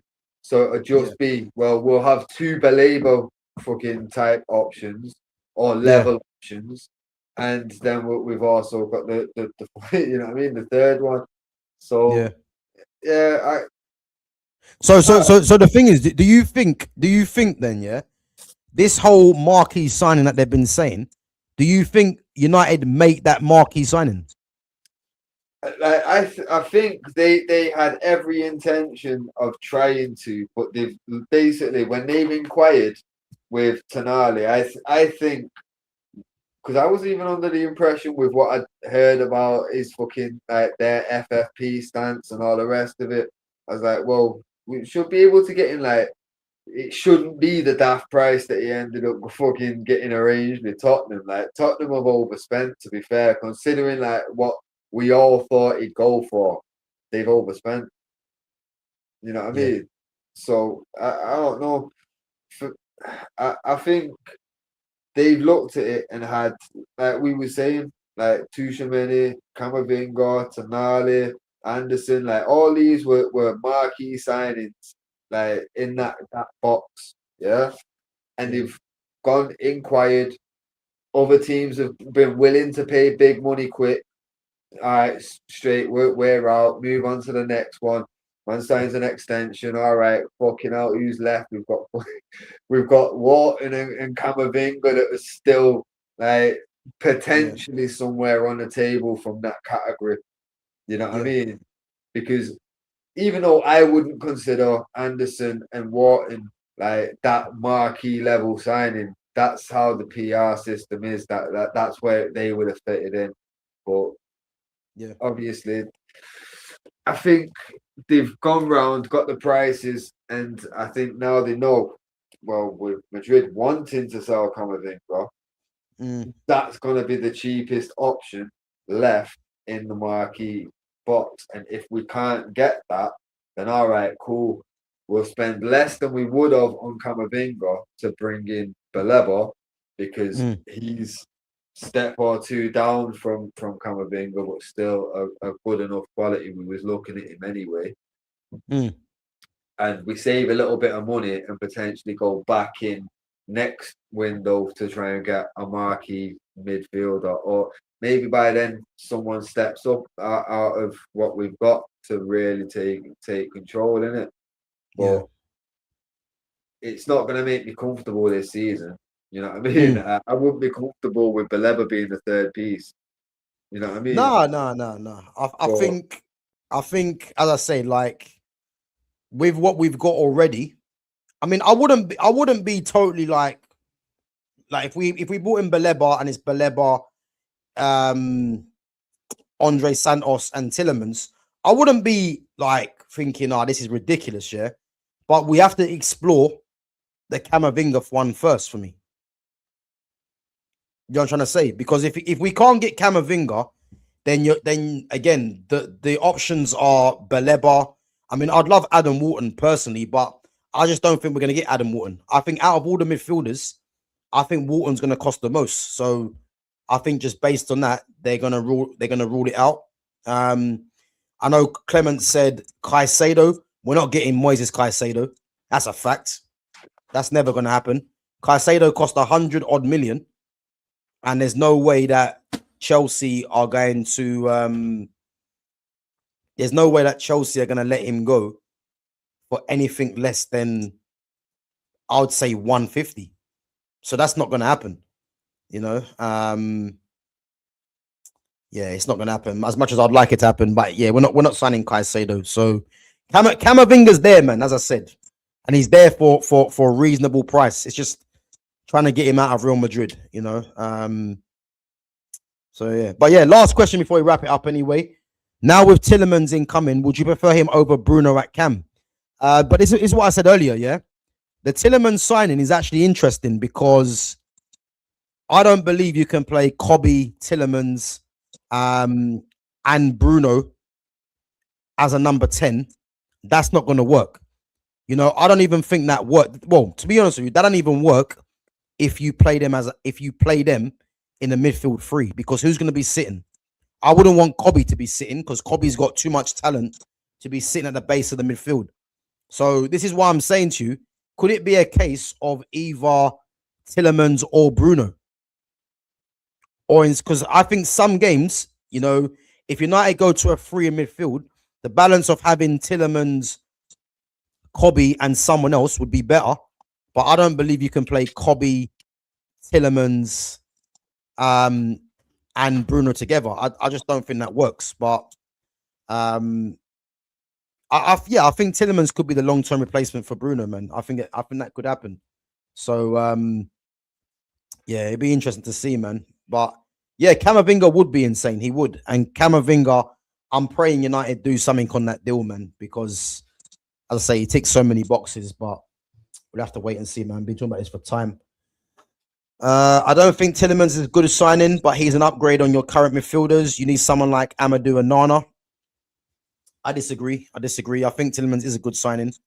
Onana for me, I think Onana's decent, you know, but yeah, I think Tillemans in comparison to what we've paid for, yeah, I'm happy with that, man. I'm not disappointed with that at all. So, but guys, listen up. We're gonna wrap it up anyway. Fitz, bro, big up for coming on as usual. Yeah, man, thanks for having me, man. Yeah, no worries, man. No worries. But guys, we are going to be live tomorrow at 7:45 for the France and Spain semi-final. And then on Wednesday, we're going to be live again for the England-Argentina game with myself, Fitz, and Lumi Rain's going to jump on as well. So yeah, that should be a good little stream, that one. But yeah, big up to everyone coming through. So yeah, our Spain all-time 11. You know, we went with a 4-3-3. Casillas in goal. Back four, Ramos, Jordi Alba, Puyol, and Fernando Hierro. Midfield three of Sergio Busquets, Iniesta, and Fabregas. And then a front three of David Silva, David Villa, and Isco. So yeah, this team doesn't touch the Brazil team. But as we said, it might give France, Holland, and possibly England a run for their money as well. But yeah, man, this Spain team has some serious quality in there anyway. So yeah, but as I said, it's not a team that touches Brazil. I don't think there will be a team that touches Brazil, to be fair. So yeah, it's a high quality team, that, man. But yeah, guys, I said we're gonna be back tomorrow, 7:45. Wednesday as well, 7:45. Thursday, I'm not sure yet. Friday, not gonna be live on Friday. But then, yeah, we'll probably revisit the all-time 11, possibly on Sunday. So yeah, we still got Germany, Portugal, Italy, and Argentina to do. So we've got 4 more to do before the World Cup wraps up. So yeah, we're gonna try and get a couple in. And as I said, yeah, make sure you guys come through and support the channel. And guys, on your way out, make sure you smash the like button. Make sure you sub to the channel as well. And make sure you follow Fitz on his socials, which is in the description as well. And yeah, big up to yourselves for coming through. And yeah, we'll catch you guys for the next one. Take it easy. Big up, my guy. Bless, bro. Cool, bro.